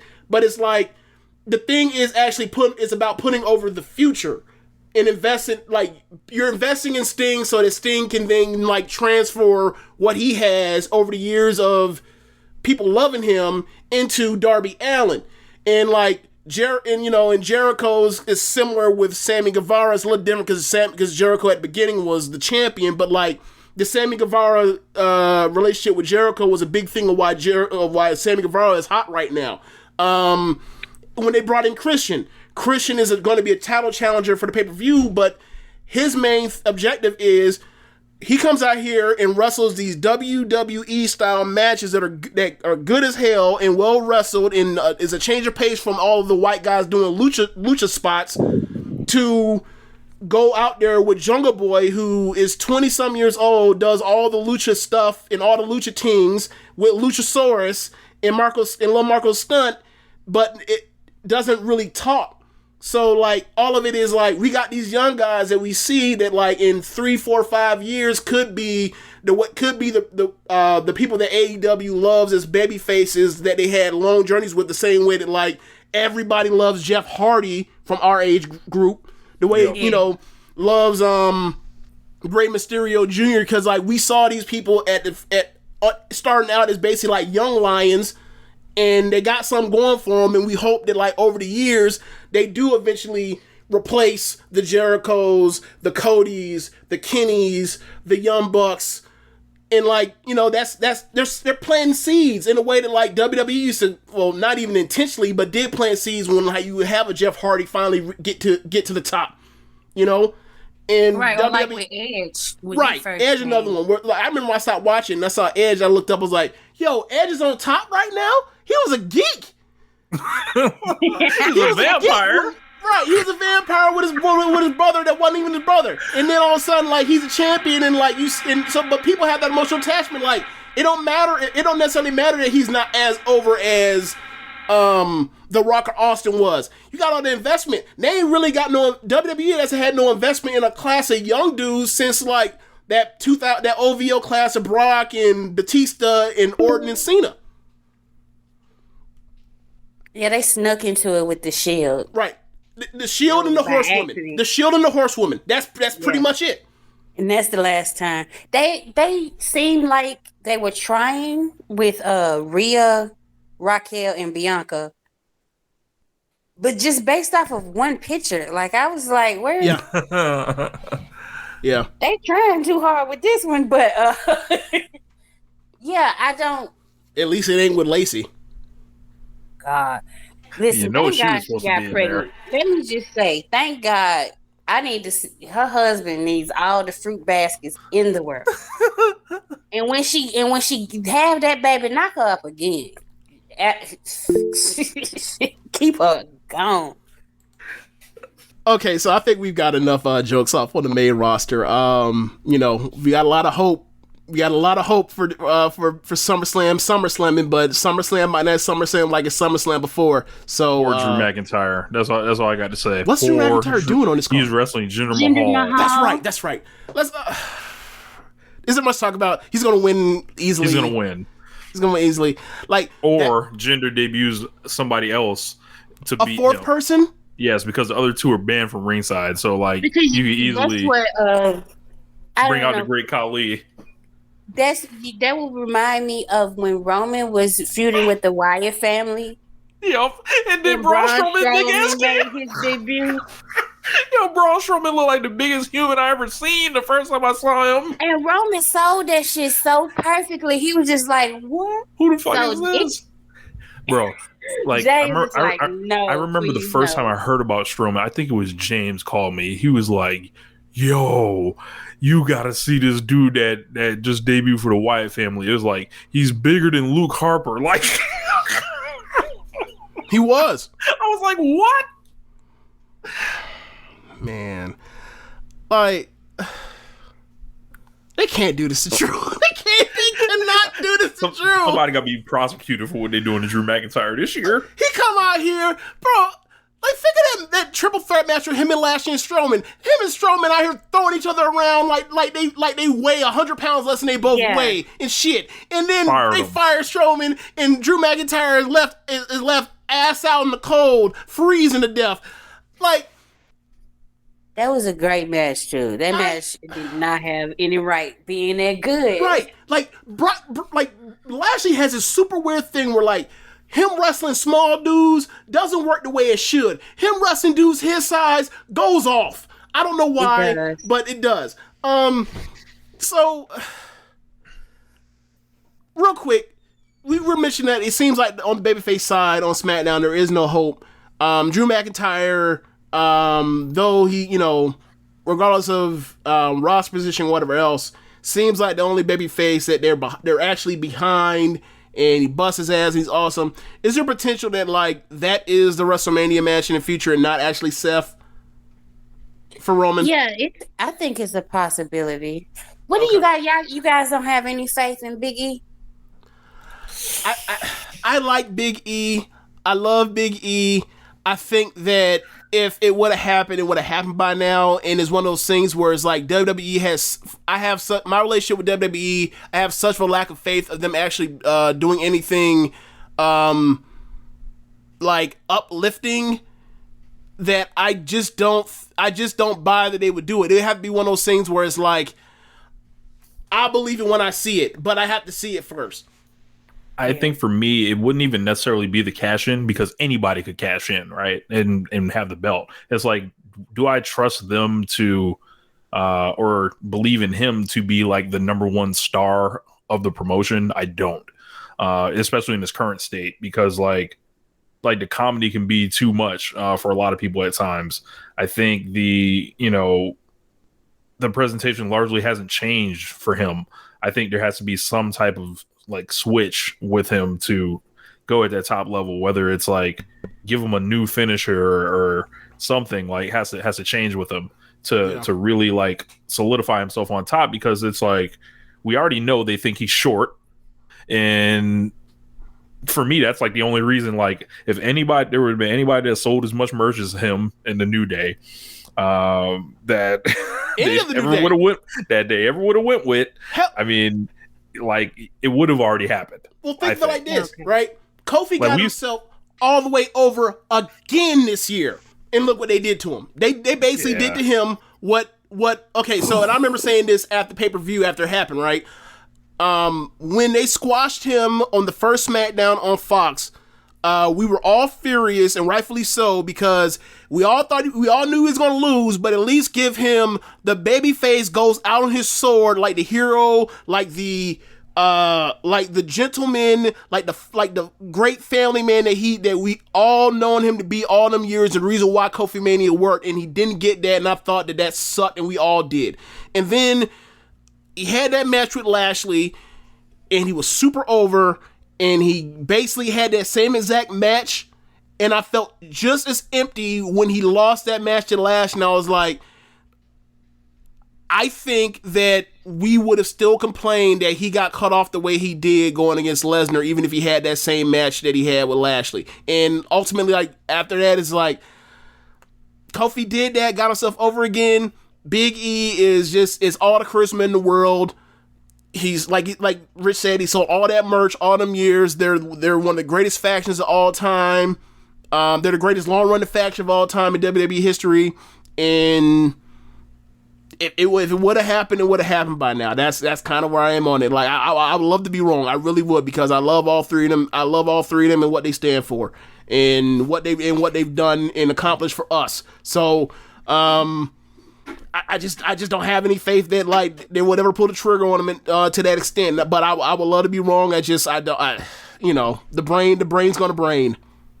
Yeah, I agree. That's why I kind of like, people always bring them up, because I was like saying that the tribal chief character needs somebody not to just beat him in a match, but to end him, send him away, right? Get him out of that mindset.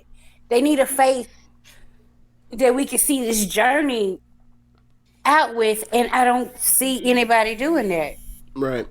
And it's so weird that, like, this is Vince McMahon, for fuck's sake, and this WWF, like, the promotion the biggest promotion that was ran on in America, that was ran on baby faces on top, carrying, as compared to, like, heel champions and NWA, like, San Martino to Hogan, to Austin, to Rock, to Cena, and like for them to not have any baby faces that you can trust, that you believe in on top, could topple a guy, just like I just can't believe it.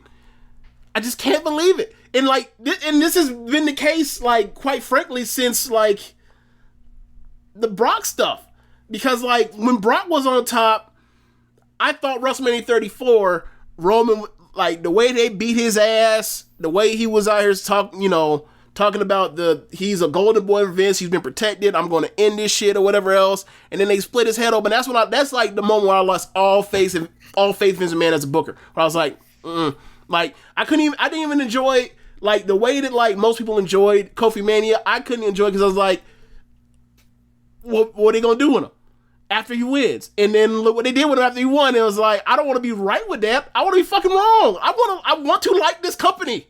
But they keep saying no. We doing something else. They keep saying no, James. There's no reason for you to like us. And it's like, damn, bro. Damn. Headlines and hot takes, they have their place. But at our podcast, ESPN Daily, we don't just skim the surface of sports. Dude, I mean, this clearly transcends blood feuds, rivalries, sports. This is something far, far deeper than that. I'm your host, Pablo Torre, and every day, we try to dive into the stories behind the athletes. The picture of him in the dugout afterwards just looked like a guy who'd had his heart ripped out. Listen to ESPN Daily wherever you get your podcasts. So what we got on NXT? Okay, so they're going to put on. They're going to have Kevin. They're going to have Kyle O'Reilly versus Adam Cole in the send off. Adam Cole, whether that's to the main roster, whether that's to AEW or Ring of Honor or New Japan, I don't know. But that they're having the third match, and there's going to be great. Like the first two matches were great. The first one went 45 minutes and went way too long, but still was a great match. And then the second one was a great it was a great match that showed you like when they're just in the ring and they don't have to go that fucking long, they can still have the same as effective of a match.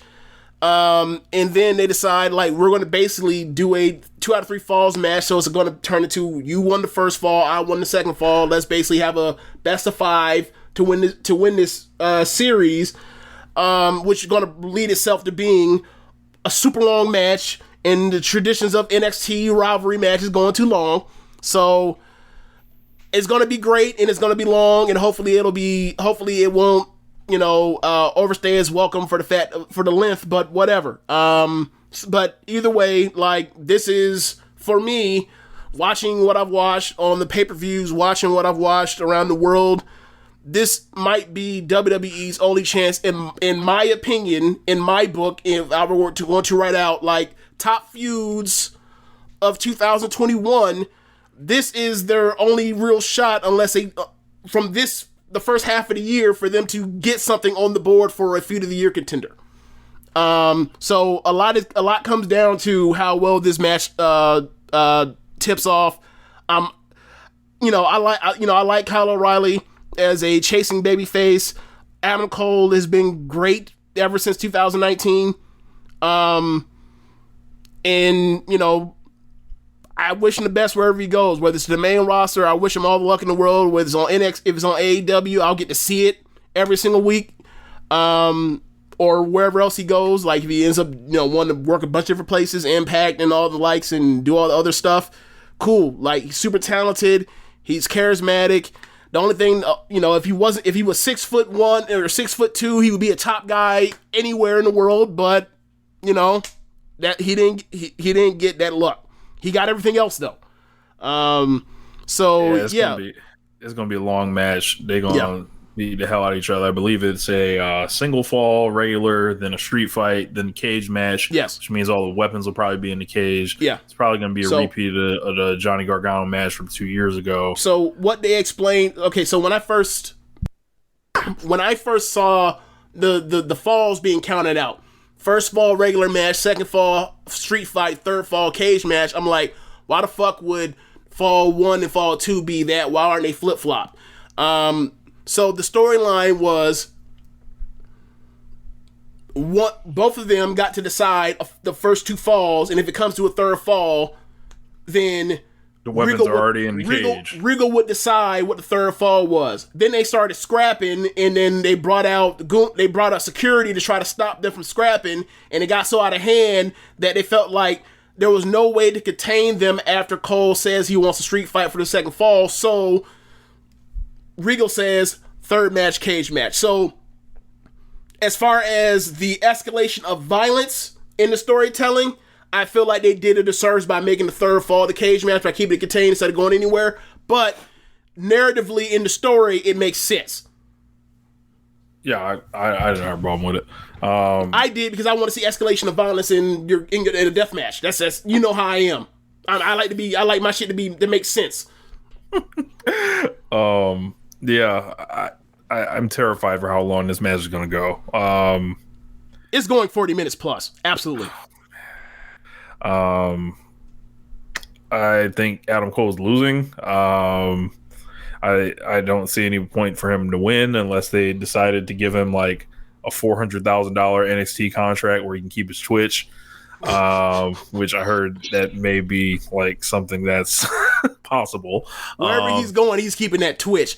You sent me a video. Was it yesterday or the other day? The other day, I think. Tonya, you've watched enough Adam Cole on NXT and whatnot to know that like that dude can play jerk as well as the best of them, right? Yeah. This man on his Twitch channel is the most pleasant, polite guy. This side of Jim Valley from F4W. He's like, he's soft spoken. He's like, I love you guys. And, you know, this Twitch channel's not going... He's talking just like this. I love you guys. This Twitch channel's not going anywhere. And I hope you guys all have pleasant days. And I wish I could stream more, but it's time for me to go. And I'll see you guys next time. And at the scheduled time. And I'll see y'all next week. This was so nice. Goodbye, guys. And he was talking that softly and that pleasantly. That dude gets... so much enjoyment out of doing that. Ain't no way, bro. He's not letting it go. So wherever he goes, he will be continuing to do that. I think he will leave WWE off of that shit. Well, you might well say goodbye. Like, how you gonna look AJ Styles in the face and be like, "Yeah, bro, you can't have no Twitch, but we gonna let Adam Cole go ahead and like that don't even sound right." Lord, that right there, that was something I feel like I really lost faith in the wrestlers when that shit happened because y'all ain't got no backbone. No. People always talk about who the locker room leader is. The locker room leader is Vince McMahon. Like exactly. Because like you're not gonna tell me during that pandemic, I can't make no extra money. Oh, I see you in court. Because every time they go to court about that independent contractor thing, they lose. I don't know why they don't know Easily. CM Punk, the reason why CM Punk, he was like, okay, I'll sue the fuck out of y'all. You can't hold me. You can't do nothing to me. I'm an independent contractor. Like, I wish, but that's a whole nother story. Yeah. I really don't like the indie-rific-ness of NXT. When that started to happen, I that's when I tuned out. However, Adam Cole is my exception. He's very talented, but also I think that's Shawn Michaels' son. Nobody can tell me different. That's his child. So, and he has great charisma. I love him on the microphone. I love his character work. I think somebody who's has the reputation he has, he's worked too hard for too long for somebody to be playing games with his career. So although I would love to see him against people on the main roster, I want him to leave because I don't think his size, they're not going to overlook that size thing. They're going to make that a point if he's on the main roster. They're going to bring up how small he is. Yeah. Which it doesn't matter. Right. And it really doesn't. It don't. And the thing for me was like, if they were ever really going to do it, they would have brought them all up together as Undisputed and then gone from there because like it's a weaker act no matter what. Yeah, like them coming up, like basically cutting those NWO heel promos, like that was so fun. And like him as just like such a good heel that like he's so delusional and he's so easy to make fun of, and he blows his stack when you make fun of him. Like he's such an old school traditional like 90s heel. And it's just like, if you can't make that work, what are we even doing? Right. Like, Exactly. Right. It would have worked better with them as a group, because With goons. they're all goons. Yeah, and they all kind of little. And they're all you know, the guys are bigger, so it makes sense. However, if you put Adam Cole in the ring with anybody, it doesn't matter about his size. He has something that just, when he wrestles, it's believable. And for me, it's not like that with all of the indie-rific guys. But with Adam Cole, I just wish him the best. Kyle O'Reilly is very talented, but they don't have to give him a microphone to talk all the time. They screwed up his character. Like, and I've been saying this as they were screwing it up. Like, so basically what happened with him was, Cross got hurt in the summer last year. When he won the match, he won the belt from Keith Lee in that bad match where he separated his shoulder at the very end of the match. So it wasn't his separated shoulder; it was the very end of the match when he separated the shoulder. So they had to come up with a new champion. So they did that scam where they had a 4-way Iron Man match with Ciampa and Balor and Cole and Gargano, where only Cole and Balor got falls, and then the next week or 2 weeks later they had a vacant championship match and Balor won. So from that point they had to rebuild the challenger, the challengers, because like by that point in time, like Cole was out of the title picture after being the champion for 400 days. Gargano and Ciampa just had that awful fucking cinematic match that ruined, that screwed up the final chapter of one of the greatest rivalries in WWE history, or greatest feuds in WWE history. So they had to rejigger around. So they retooled around Johnny being a comedy heel in a heel stable, and then Ciampa started feuding with Timothy Thatcher, a technical wrestler guy. So now they're basically like grizzled bastards now as baby faces. And what they did with O'Reilly was O'Reilly won a 5-way match or a gauntlet to get the title shot in October's takeover last year against Balor, where he kept. That's the match where they hurt each other. Well, okay. The title jaw match got broken. I think Balor. Okay, so he broke Balor's jaw during that match, but it was a super physical match. I thought it was the second best match in the company last year. But along the way, O'Reilly, he was stepping out of the tag team because he's always been in a tag team Undisputed. Like, he's either the tag team champs with Bobby Fish or the tag team champs with Roddy. And him and Roddy as a tag team, that's the best NXT tag team ever, in my opinion. So it was to break him out as a single. And because Johnny was gone and turned heel, and Ciampa was done as a title challenger, it was to make him the chasing baby face. He basically was replacing Johnny Gargano from 2007 or late 2017 to 2019 as the chasing baby face, underdog baby face. So, in that gauntlet match, set him up for that contendership match. He finishes guys with different moves, and then he uses it in that awesome match with Balor, where Balor ends up getting his jaw broke. And then they use the respect from them being the shit out of each other between Balor and O'Reilly to then make Adam Cole blow up Undisputed when O'Reilly wants to add Balor to Undisputed.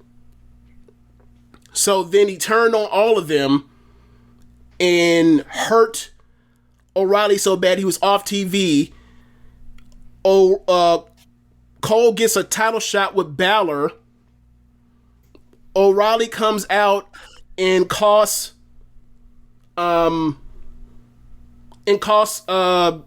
Cole in much the same way that Gargano cost Balor after Balor accidentally dropped Johnny's head on top of the metal ramp in the end of 2019 during the role reversal, in where Cole's the champion, Balor was challenging, Johnny comes out, and Balor takes advantage, and Cole takes advantage and retains the title. Cole is challenging. O'Reilly comes out while he's challenging Balor. Balor takes advantage and retains the belt, and then O'Reilly beats the shit out of Cole for what he did, and then they have that first match, and that went 45 minutes. That was great, but went 45 minutes. Then they had a 5-way match where they made Cross the champion again, and they basically put O'Reilly, Adam Cole, Gargano, and Pete Dunne in a match with Cross to carry Cross to still a great match, but like you're putting four of the best wrestlers in the world with him, and he basically was like treated like Lesnar in multi-man matches where like they take him off the table, and then the really good guys get in the ring, and they have the really good wrestling, and then he comes back in and throws some suplexes, then they take him off the table again, and he keeps coming back, and eventually he won. They booked that match like if this was like the territory days, all of them other 4 guys would have had to leave and move on to the next area of the country. Yeah. So basically the end of that match was O'Reilly seemingly had a choke on Cross, could have potentially put him out. Cole broke it up. Or no, I'm sorry. Cross was off the table.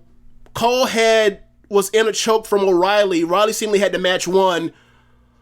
Cross comes in and sneaks him and then beats him. So the heat is like he could have won the title, but he didn't. So they had a second match.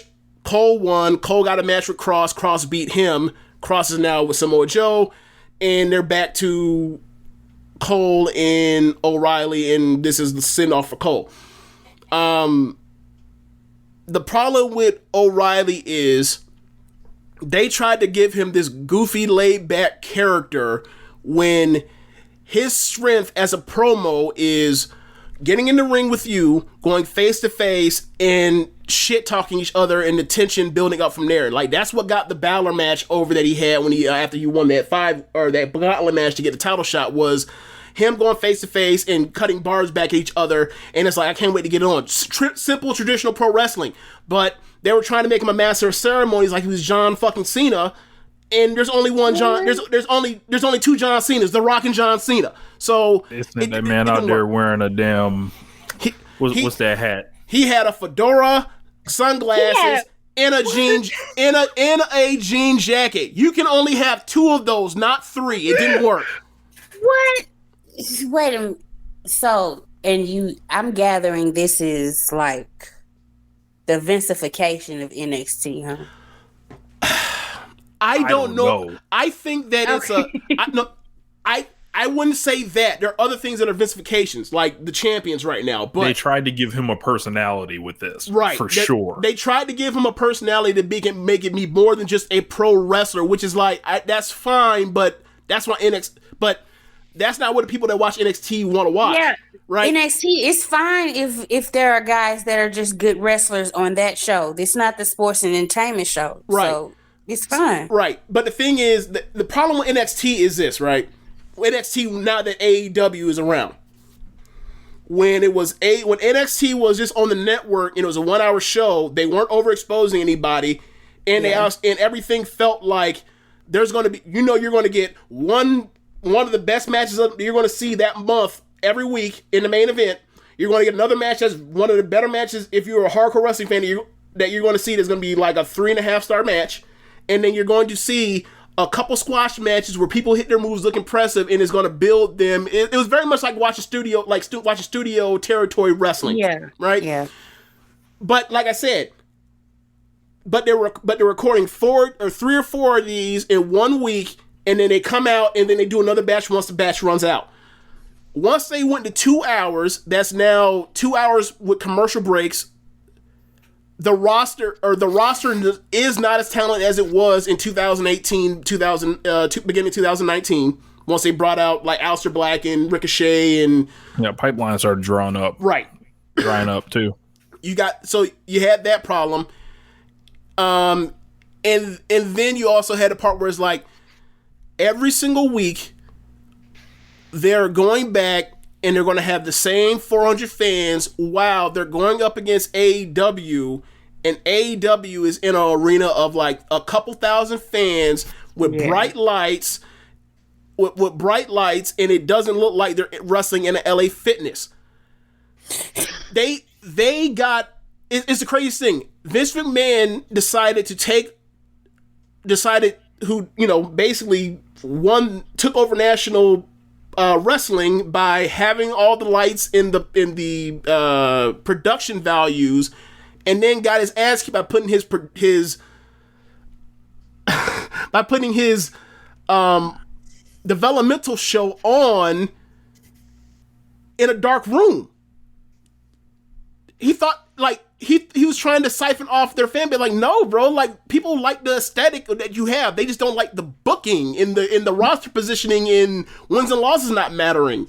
Right. Like, if you fix that's the reason why I get so frustrated with WWE is like, if you make wins and losses matter, so that you can position people in rosters so that like people have things to want to achieve and accomplish at scale, you're off to a really good start. And also like start building history with people and reflect upon that history, which is like they just throw out. You will spend months and months invested in something, and then they'll just that never happened. Right. Right. It is weird. Right. But so like, they'll tell you title wins didn't happen. Yeah. Sometimes they'll say certain title reigns don't count for certain people, and then some do, and then they'll change their mind and say, actually, never mind. Like with Charlotte, like Sasha's NXT title, women's title reigns don't count towards her. Never counted. They never counted. Neither did Bayley's. Neither did Asuka's. Only counted with Charlotte, and now they took them away. So it's you know what? I feel like they shouldn't. Like, it was funny to like make jokes when NXT went to USA and was competing, but like I was like, what is this for? Why? What? They were trying to. I feel like this is why I feel they were happening. Like, obviously, when it comes to the contracts for 5-year extensions and all that kind of stuff, they were trying to siphon. They felt like. And this is what happened when Nitro went on air. They thought there's only there are a certain number of wrestling fans in America or the world, and they're all WWE fans. If they get hooked on this other narcotic, they will not have room to inject any more of Vince's blue magic into their veins. Yeah. But the thing is, like, there are jugs and junkies that will put anything into their veins or up their noses.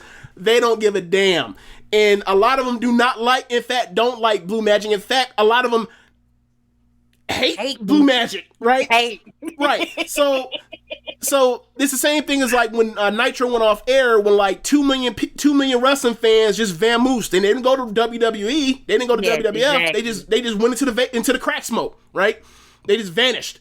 Like, so what we found out is there were anywhere between 1.2 to 800,000 wrestling fans in America that may or may not watch or like WWE, but want an alternative to watch.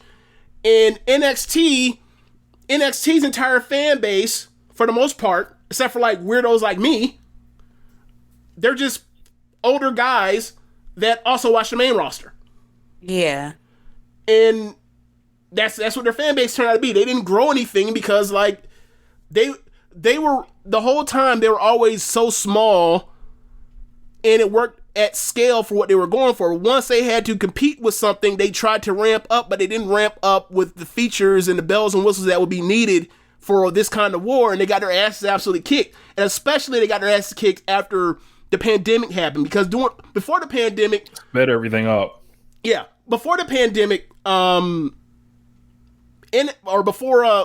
before the pandemic, they still were having kick-ass NXT shows and all that kind of stuff. Like when people talk about like NXT being this, that, and the third, and being, you know, the best American promotion / brand in America from 2016 or 15 through 2018. It was still that, or 19. It was still that, but it changed up as far as what the goals were for that brand, and it failed on everything they were trying to accomplish. It wasn't even what it used to be. It's failing on what it's trying to be, and it's failing on what they want it to be. Like, so this is why they put an X to it. And it sucks because it's like, what's going to happen? Like, it's not going to make the product better by you going to all body guys again, because we had a whole bunch of Chris Masters, 15 years ago. And then you're gonna be handing a lot of people over. Yeah. But yeah, back to the actual card. But back to the Kyle O'Reilly part. Like, so I feel like they trusted him to show his personality, but his personality is too goofy for the wrestling he does. Like, he's a goofball, but then he comes out here and he wrestles like Brazilian Jiu-Jitsu and puts people, like, he wrestles like Daniel Bryan, and like he wrestles a lot like Daniel Bryan, except he doesn't have that factor that Daniel Bryan has, though. I don't think he's figured out how to channel it or modulate it for NXT success in a way that Daniel Bryan did everywhere he's gone. Ever since he's ever came onto the scene the last 20 years. Like, I call it, Daniel Bryan has the aw shucks. That's what I call it. And he always looks high. He has an innate likability and a sincereness and an earnestness to him that feels earned over all the things he's done everywhere he's been. That even while he's working, you still trust and believe in him, that very few people have ever had. And it's like, expecting somebody to be able to replicate that is unreasonable. Like, there's only, like we talked about, like, there's only one John Cena, or there's only two John Cenas, and there's a Rock and John Cena. There's only like a handful of Daniel Bryans, and it's like Dusty Rhodes and Mick Foley. You know what I mean? So it didn't work out for him doing that, and they haven't figured out how to make it work as far as how they were able to make Bayley work, or make Johnny Gargano work, or Sami Zayn work NXT.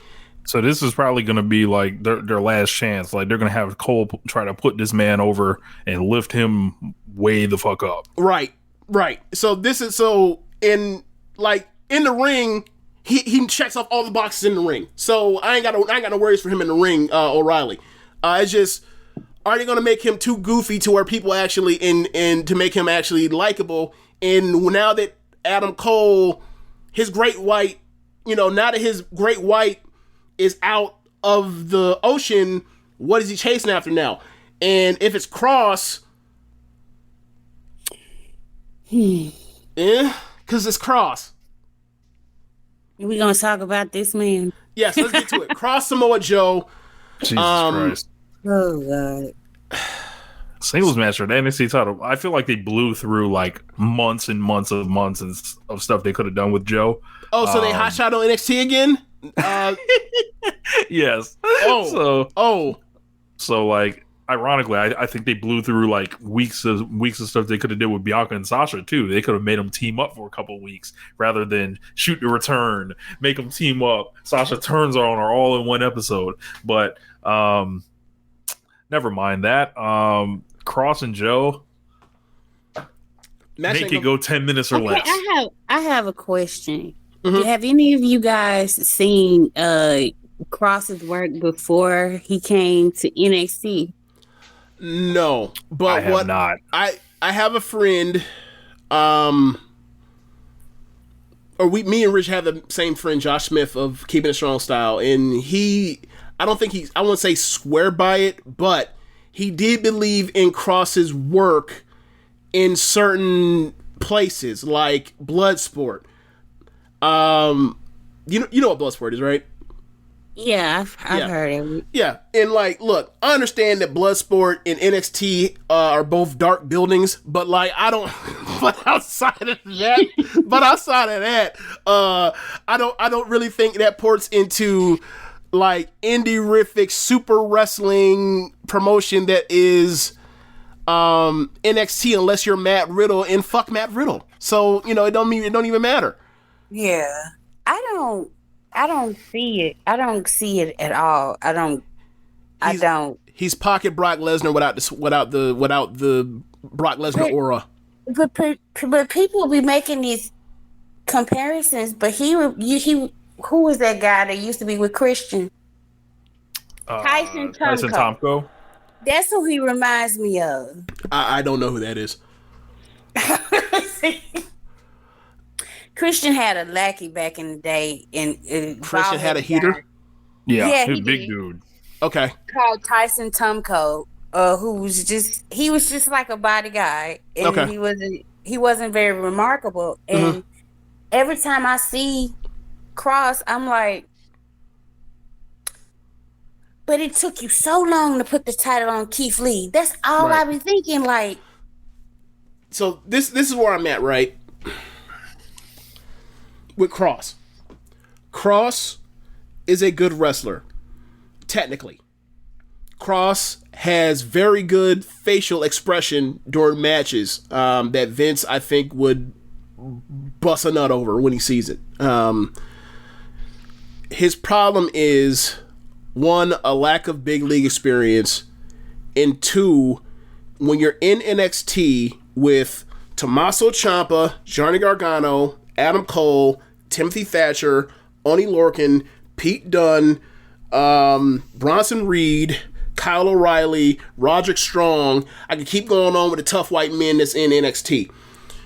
When you are as big as him compared to the rest of that roster that I just laid out, and you are, as far as your work, your level of work, your crispness, your stiffness in the ring, you are the softest wrestler out of all of them, and you have 30 pounds on all of them. There's not no disrespect. There's nothing wrong with working safer than a normal person, right?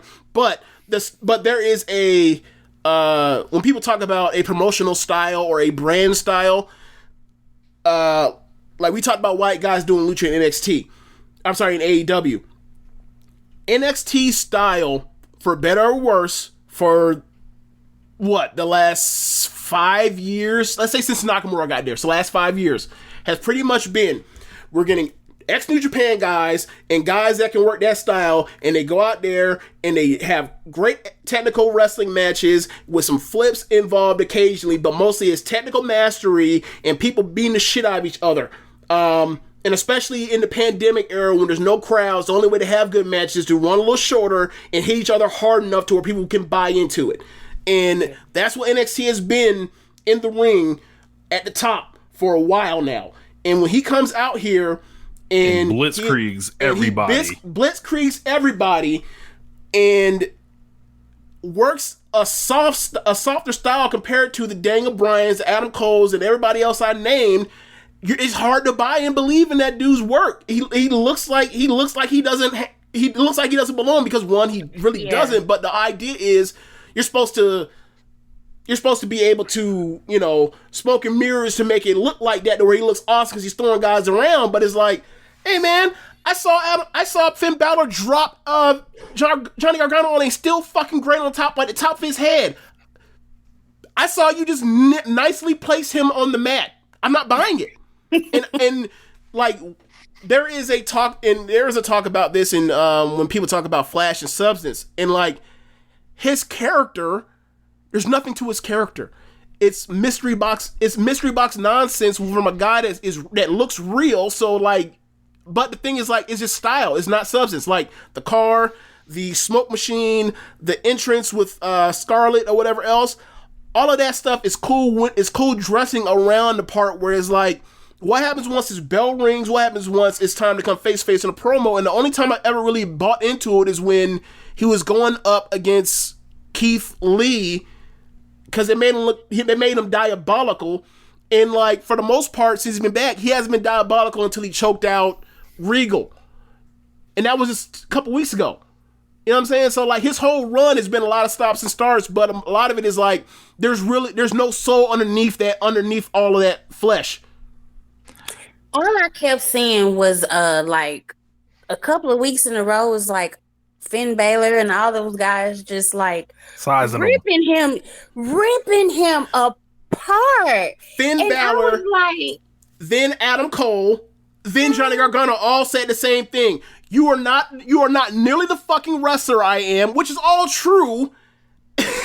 and he's like, you can't swim, like you a big dog, but you can't swim with us, bro. And they're all right, and it's like, I understand that's the point to get your meta heat. That like, it became like the main rosification is like he's the guy, so everybody has to give their barbs that like you actually really suck in the ring. Don't let all the other tricks and the push fool you fans. And it's like that's main rosterism.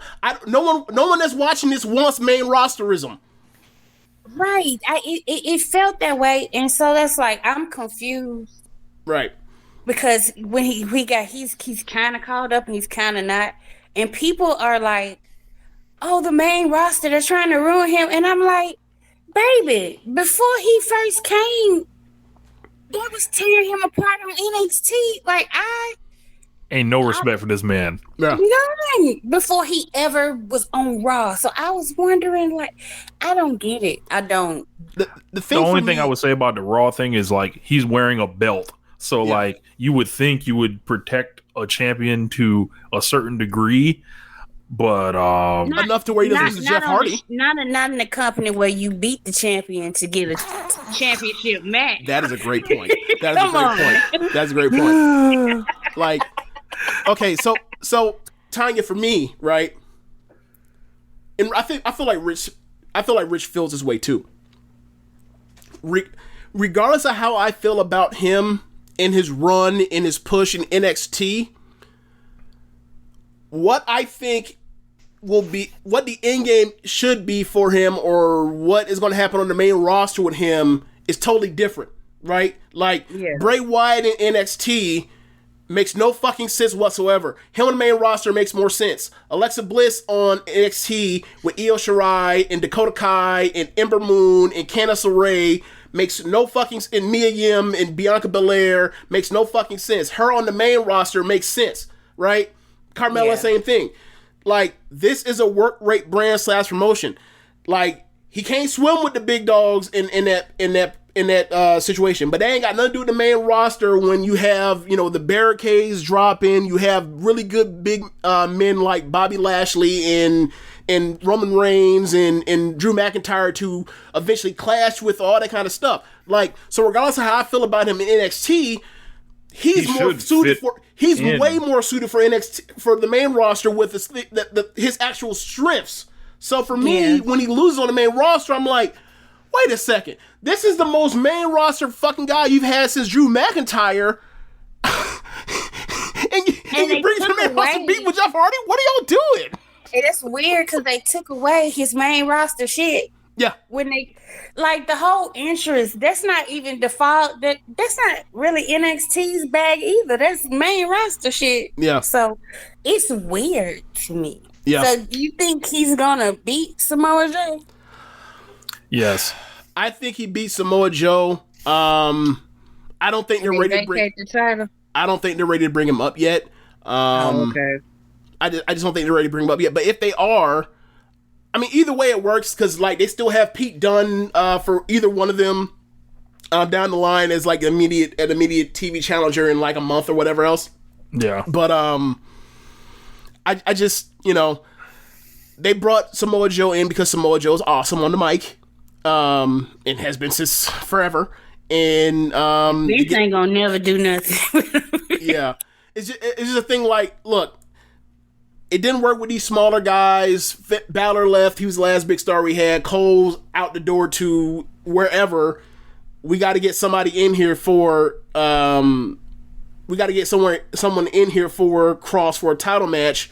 And they went with Joe because Joe can get any match fucking over, no matter how many times he beat him. He can always talk himself back into being a contender. So in any promotion in the world. So they're gonna have that match. The thing is, Joe with injuries in the years, whatever else, he can't get in the ring like he used to, even when he was in NXT still. So we'll see how this goes. They shouldn't go long. I think they should just go out there and just sprint for like 10 minutes and get the fuck on. This should be like a 11-minute never match. Yeah. Goto versus Ishii. Yeah. Absolutely. They should treat it absolutely like an undercard Ishii match. Yeah. Yeah. We got Walter and Ilya Dragunov in their rematch, and I can't wait. Match of the year contender. Fans weren't there last year. I advise anybody that didn't see this match last year, seek this out first before watching this one, because it was just I'm going to rewatch it. It's one of the... It was my second favorite match of last year. I wrote a glowing piece that I read off on our our year-end review thing. Actually, no, you wrote it on the end of the award show we did for 2021. Yeah. So it's from February of this year. Then we did. Yep. Yeah. So can't wait for the rematch. I hope they beat the shit out of each other. Oh, that's gonna happen. Yeah. Okay, so I forgot where I ended up putting it for match of the year for me last year, but it had to be somewhere in the top 4 or 5. Okay, so no, it was 5. It was 5. The matches I had in front of it was the 2 Wrestle Kingdom matches from night 1, and then the 2 Takumi and Mayu matches from Stardom last year. That was only 2, those only 4 matches I had above it. I love that match. It's one of those physical matches. It is every bit Tonya, you understand this. It was a match that would have made Shibata smile. Yeah. It was one in him. So yeah, it's gonna be super physical. It's gonna be uncomfortable at times. But that's what Walter does, and when him and Dragunov, they just have this thing where they decide they want to kill each other in big matches, and it's gonna be here on the stateside, and it's gonna go off. How much we'll see. Walter's he's scary. Yes. He's somebody you don't really, it don't have to be a work. You just bring him out, ring the bell. Yeah. And I always appreciate wrestlers like that. It don't take much work. It's just here's his name. Here he is. He is finna beat people. And the chops, they sound off. You should hear them in person. Would you take a chop for him for I think it was $10,000? And it was I don't know, man. I don't know. My favorite thing was the 2019 Survivor Series. Right, I think that's I still to this date is the best WWE main roster pay-per-view since. Right, when they brought in Walter, the crowds chanted for Walter, and he's in there with Strowman, and he chopped Strowman one time, and Strowman was told to no sell it, and you can see he tried.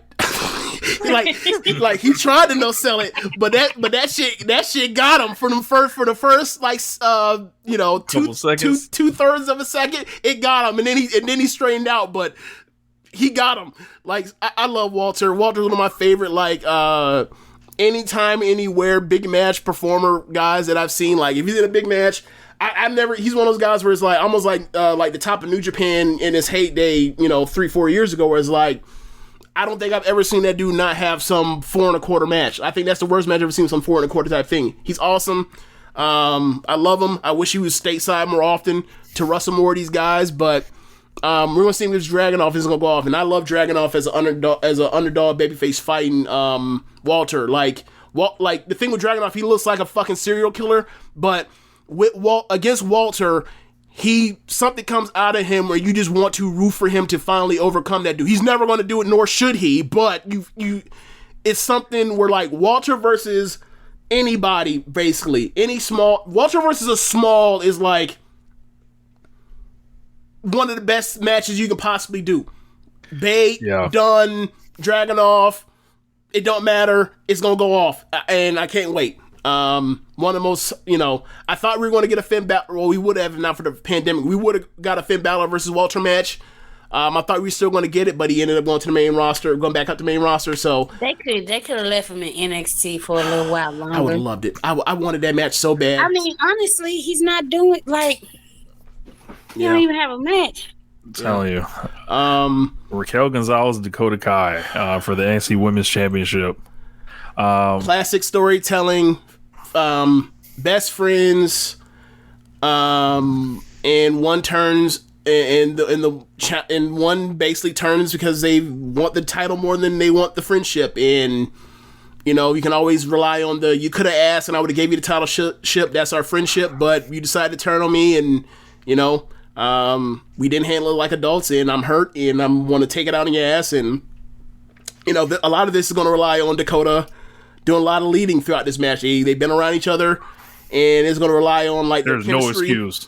Yeah, no like, excuse. There's no excuse for like when friends don't, you know, go off on a match because you ran the road together, you traveled together, you tagged together. You should know everybody's moves in and out and to do something fun. So that's what it should be. They should go out there and Raquel should have one of her better matches. Yeah. I'm gonna call a title change here. It's time to get Dakota Kai the belt, and Raquel can go to the main roster or whatever they want to do with her. She hasn't got any trial matches or anything, but yeah, it's Dakota Kai time. Tonya, what do you think of Raquel Gonzalez? I think she's like, I think she wasn't. It wasn't time for her yet. She needed to cook a little bit more. Mm-hmm. I would have rather it be Dakota Kai as the champion, and Raquel turned on her for when she was ready to be champion. Mm-hmm. I think it seems a little backwards, but maybe they're going because Shawn Michaels is there. Maybe they're going like the Diesel HBK team. You know, because you know the unexperienced giant comes and takes. But like, I don't know who they want me to root for, because if it's who they want me to root for, ain't gonna happen. No, I want Dakota. I like she's been doing such great work for so long, and she's like one of the girls who I was like, okay, she's next up. Okay, now she's next up. So you stop playing with her. Either put her the belt or send her to the main roster. I think Raquel steamrolls her friend that turned on her. Like, they have never positioned Dakota like she was ever championship material. They've always played her like a geek. She won a couple matches by being Ember Moon. That is not enough to make me overlook how they have presented her since 2017. So, hey, they did give her a win against Saray, which is like, I'm shocked they even did that. That's fucking stupid. I wouldn't have done that, but whatever. Like, they had. I mean, well, the thing is, like, look, if she's gonna be the title challenger or the title challenger, she has to win, right? Yeah. So, like, you know, and then so for me, like, fine, but I'm working. I don't really care who's the champion because, like, I don't really like. I haven't liked Raquel's title run.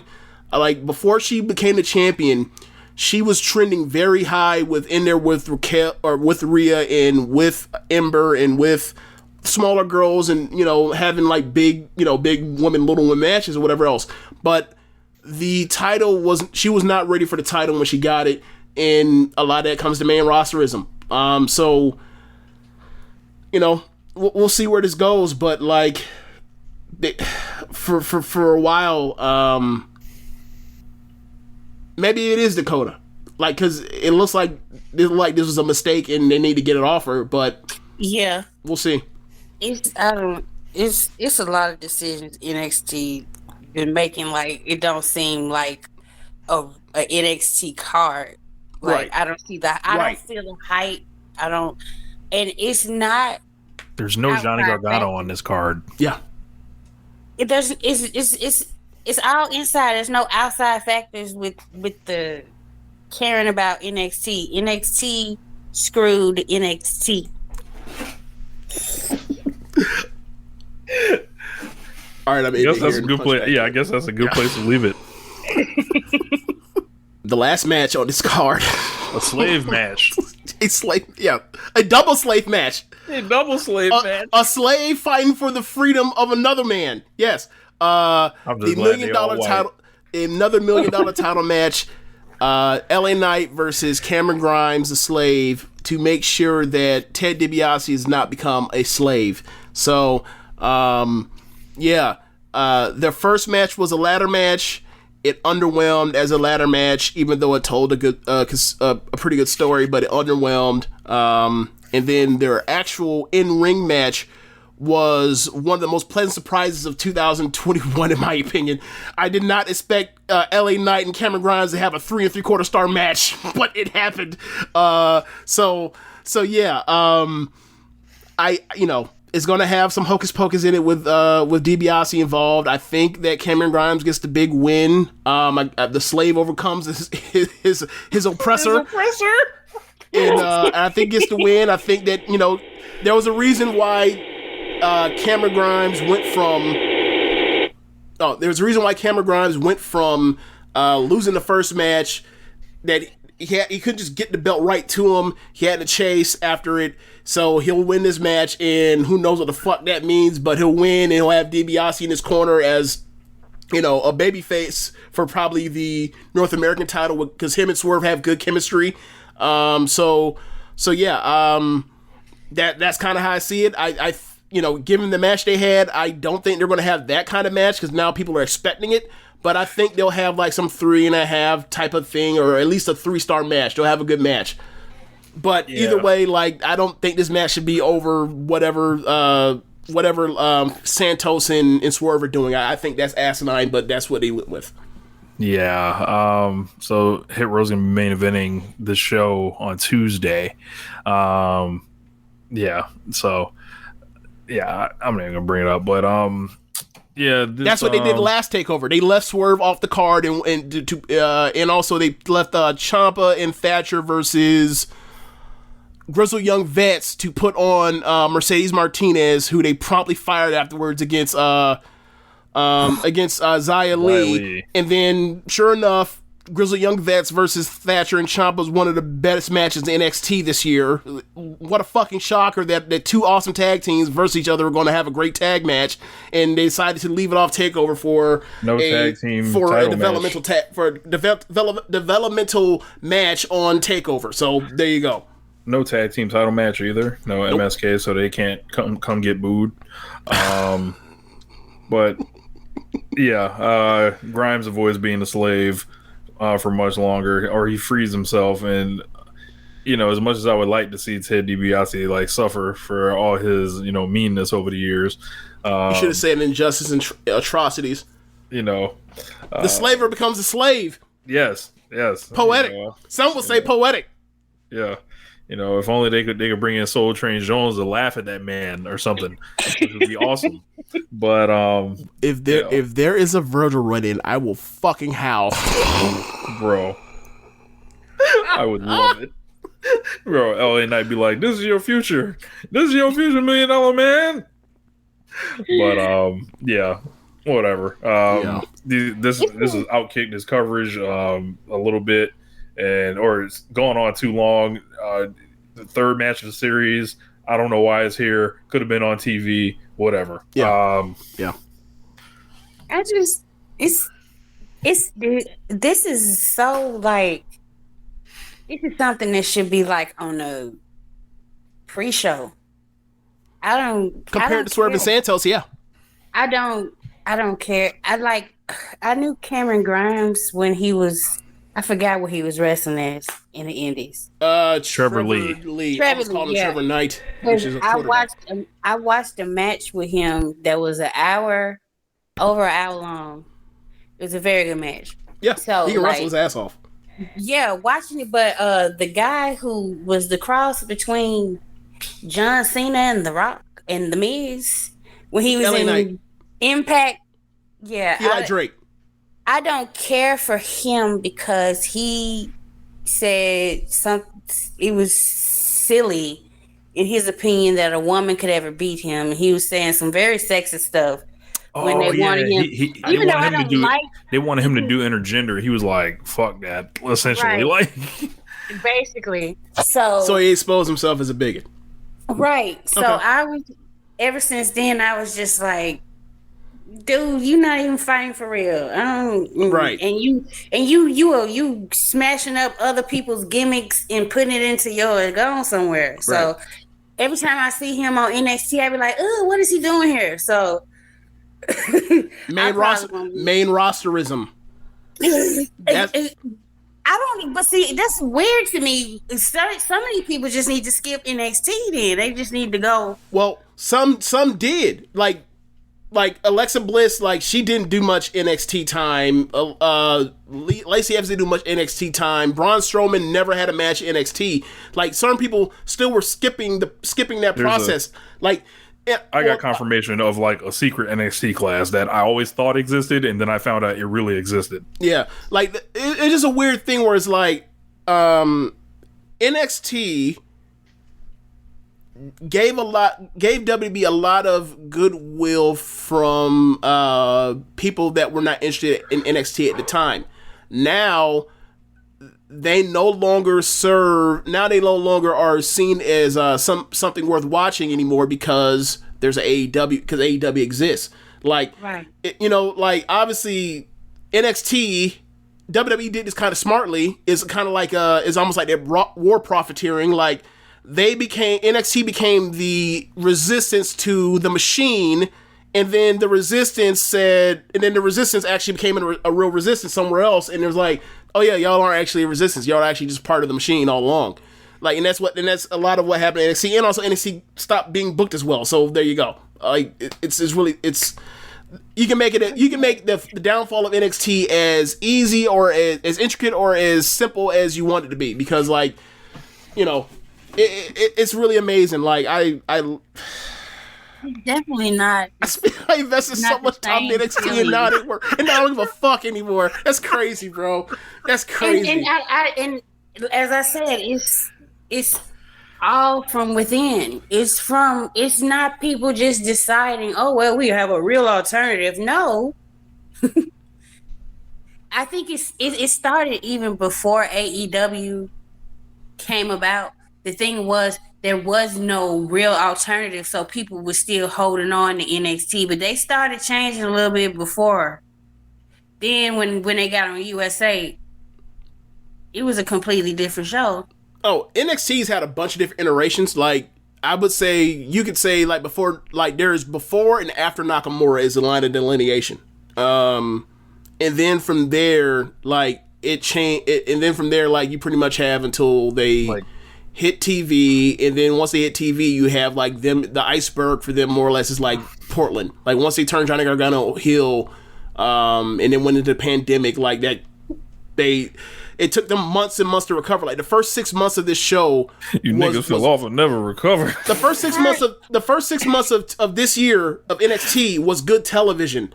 Was it appointment television? Not necessarily, but it was good television, and it mostly made sense once they took like the things that people didn't like off. But by that point in time, they had already lost, and they were already going to get switched to Tuesday, and like people started, and then like Vince and whoever else you want to say else decided it was already about to put a hatchet to it, and then they finally put a hatchet to it a couple weeks back, and it's not really a reason to watch. I love Io Shirai, I love Swerve, I love Johnny Gargano, I love Tommaso Ciampa, I love Adam Cole, Undisputed guys, all that, but they even put him on Sunday. They even gave him the WWE slot this time. Oh, this is what I don't want to hear. Look, all them years they've been main roster. Sorry? Vince took the takeover slot from him. Yeah, so this is what I expect now. Or not what I expect. I don't want to hear nobody complain about the developmental went out there and did all the moves under the sun, and now the main roster guys have to follow it. There's no excuses now. If their Saturday show comes out here and still ends up getting mopped by the Sunday show, they got mopped. There's no excuse. They didn't take the air out the room. They just got mopped. Because I tell you this right now, ain't none of those Smack on SummerSlam is gonna be better than Dragovich and Walter. Nothing. Yeah, but that's just one match, though. I mean, they still got Adam Cole and O'Reilly. Like, so they're gonna have great matches on the card, regardless of what I think of the women's title match and the slave match. But so we'll see. We'll see how this goes. Like it's gonna come. The slave match is the X Factor. Who knew?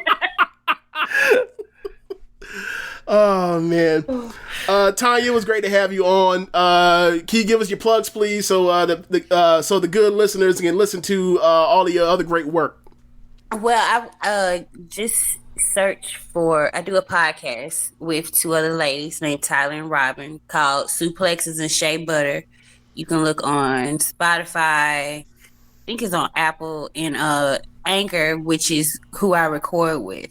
Okay. Can't give you out my Twitter because I am private because I got tired of unsolicited wrestling opinions, so I just went private. You know what's funny?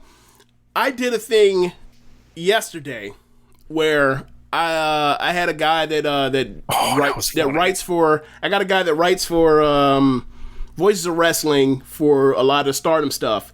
He wrote an article about a woman that's chasing after the top title, and I really liked it. So we follow each other now.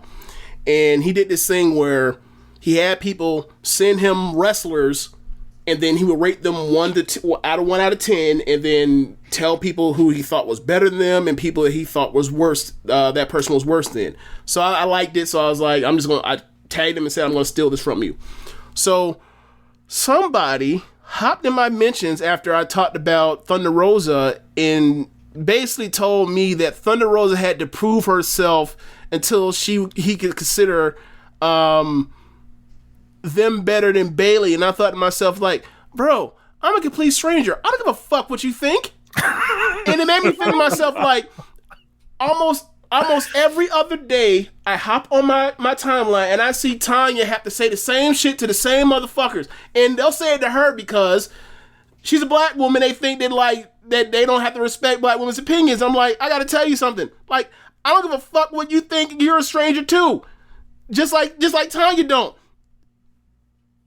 Yeah, I got tired of saying it and repeating myself. Tanya's entitled to her opinion, just like you are. But Tonya is not no asshole that disagrees with you and gonna hop you to tell a stranger why you're wrong about an opinion. Fuck off. I think good wrestler X is better good wrestler Y. Fuck off. I see opinions all the time I don't agree with, but like, it's not going to hurt me as long as you're not like going after somebody's character. I don't care how good or bad you think someone is. That's the thing with our fandom. We cannot mind our fucking business on people's personal tastes. Okay, if you disagree, to not get into an argument, there's nothing wrong with reading somebody's tweet, taking the basic point of it. You disagree, just make your own tweet. Why are you harassing people for hours? Back and forth, bothering people all day about their opinion. That's weird to me. Y'all, people, we gotta stop that. We gotta cut that out. But I was just pointing out that happens to you all the time. This happens to me like very rarely because I don't really tweet.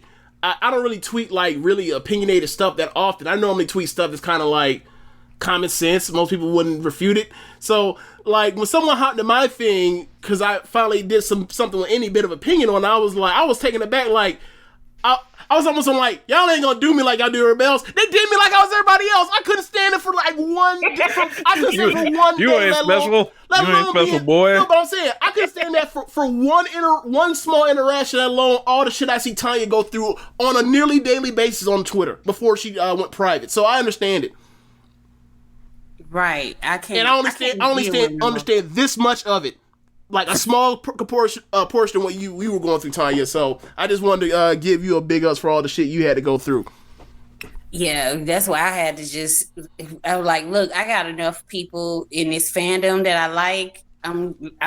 It's time to shut it down. Don't need no more. If you ain't following me now, it's too late. But thank you guys for having me on. I really enjoyed it.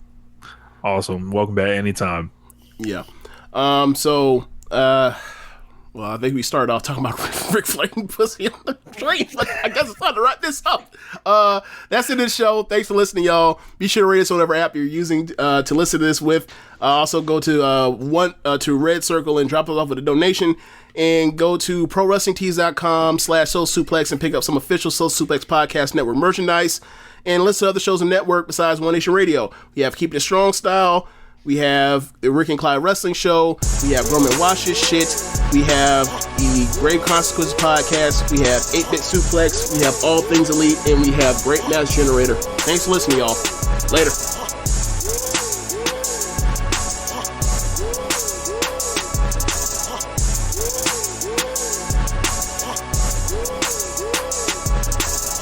Headlines and hot takes, they have their place. But at our podcast, ESPN Daily, we don't just skim the surface of sports. Dude, I mean, this clearly transcends blood feuds, rivalries, sports. This is something far, far deeper than that. I'm your host, Pablo Torre, and every day, we try to dive into the stories behind the athletes. The picture of him in the dugout afterwards just looked like a guy who'd had his heart ripped out. Listen to ESPN Daily wherever you get your podcasts.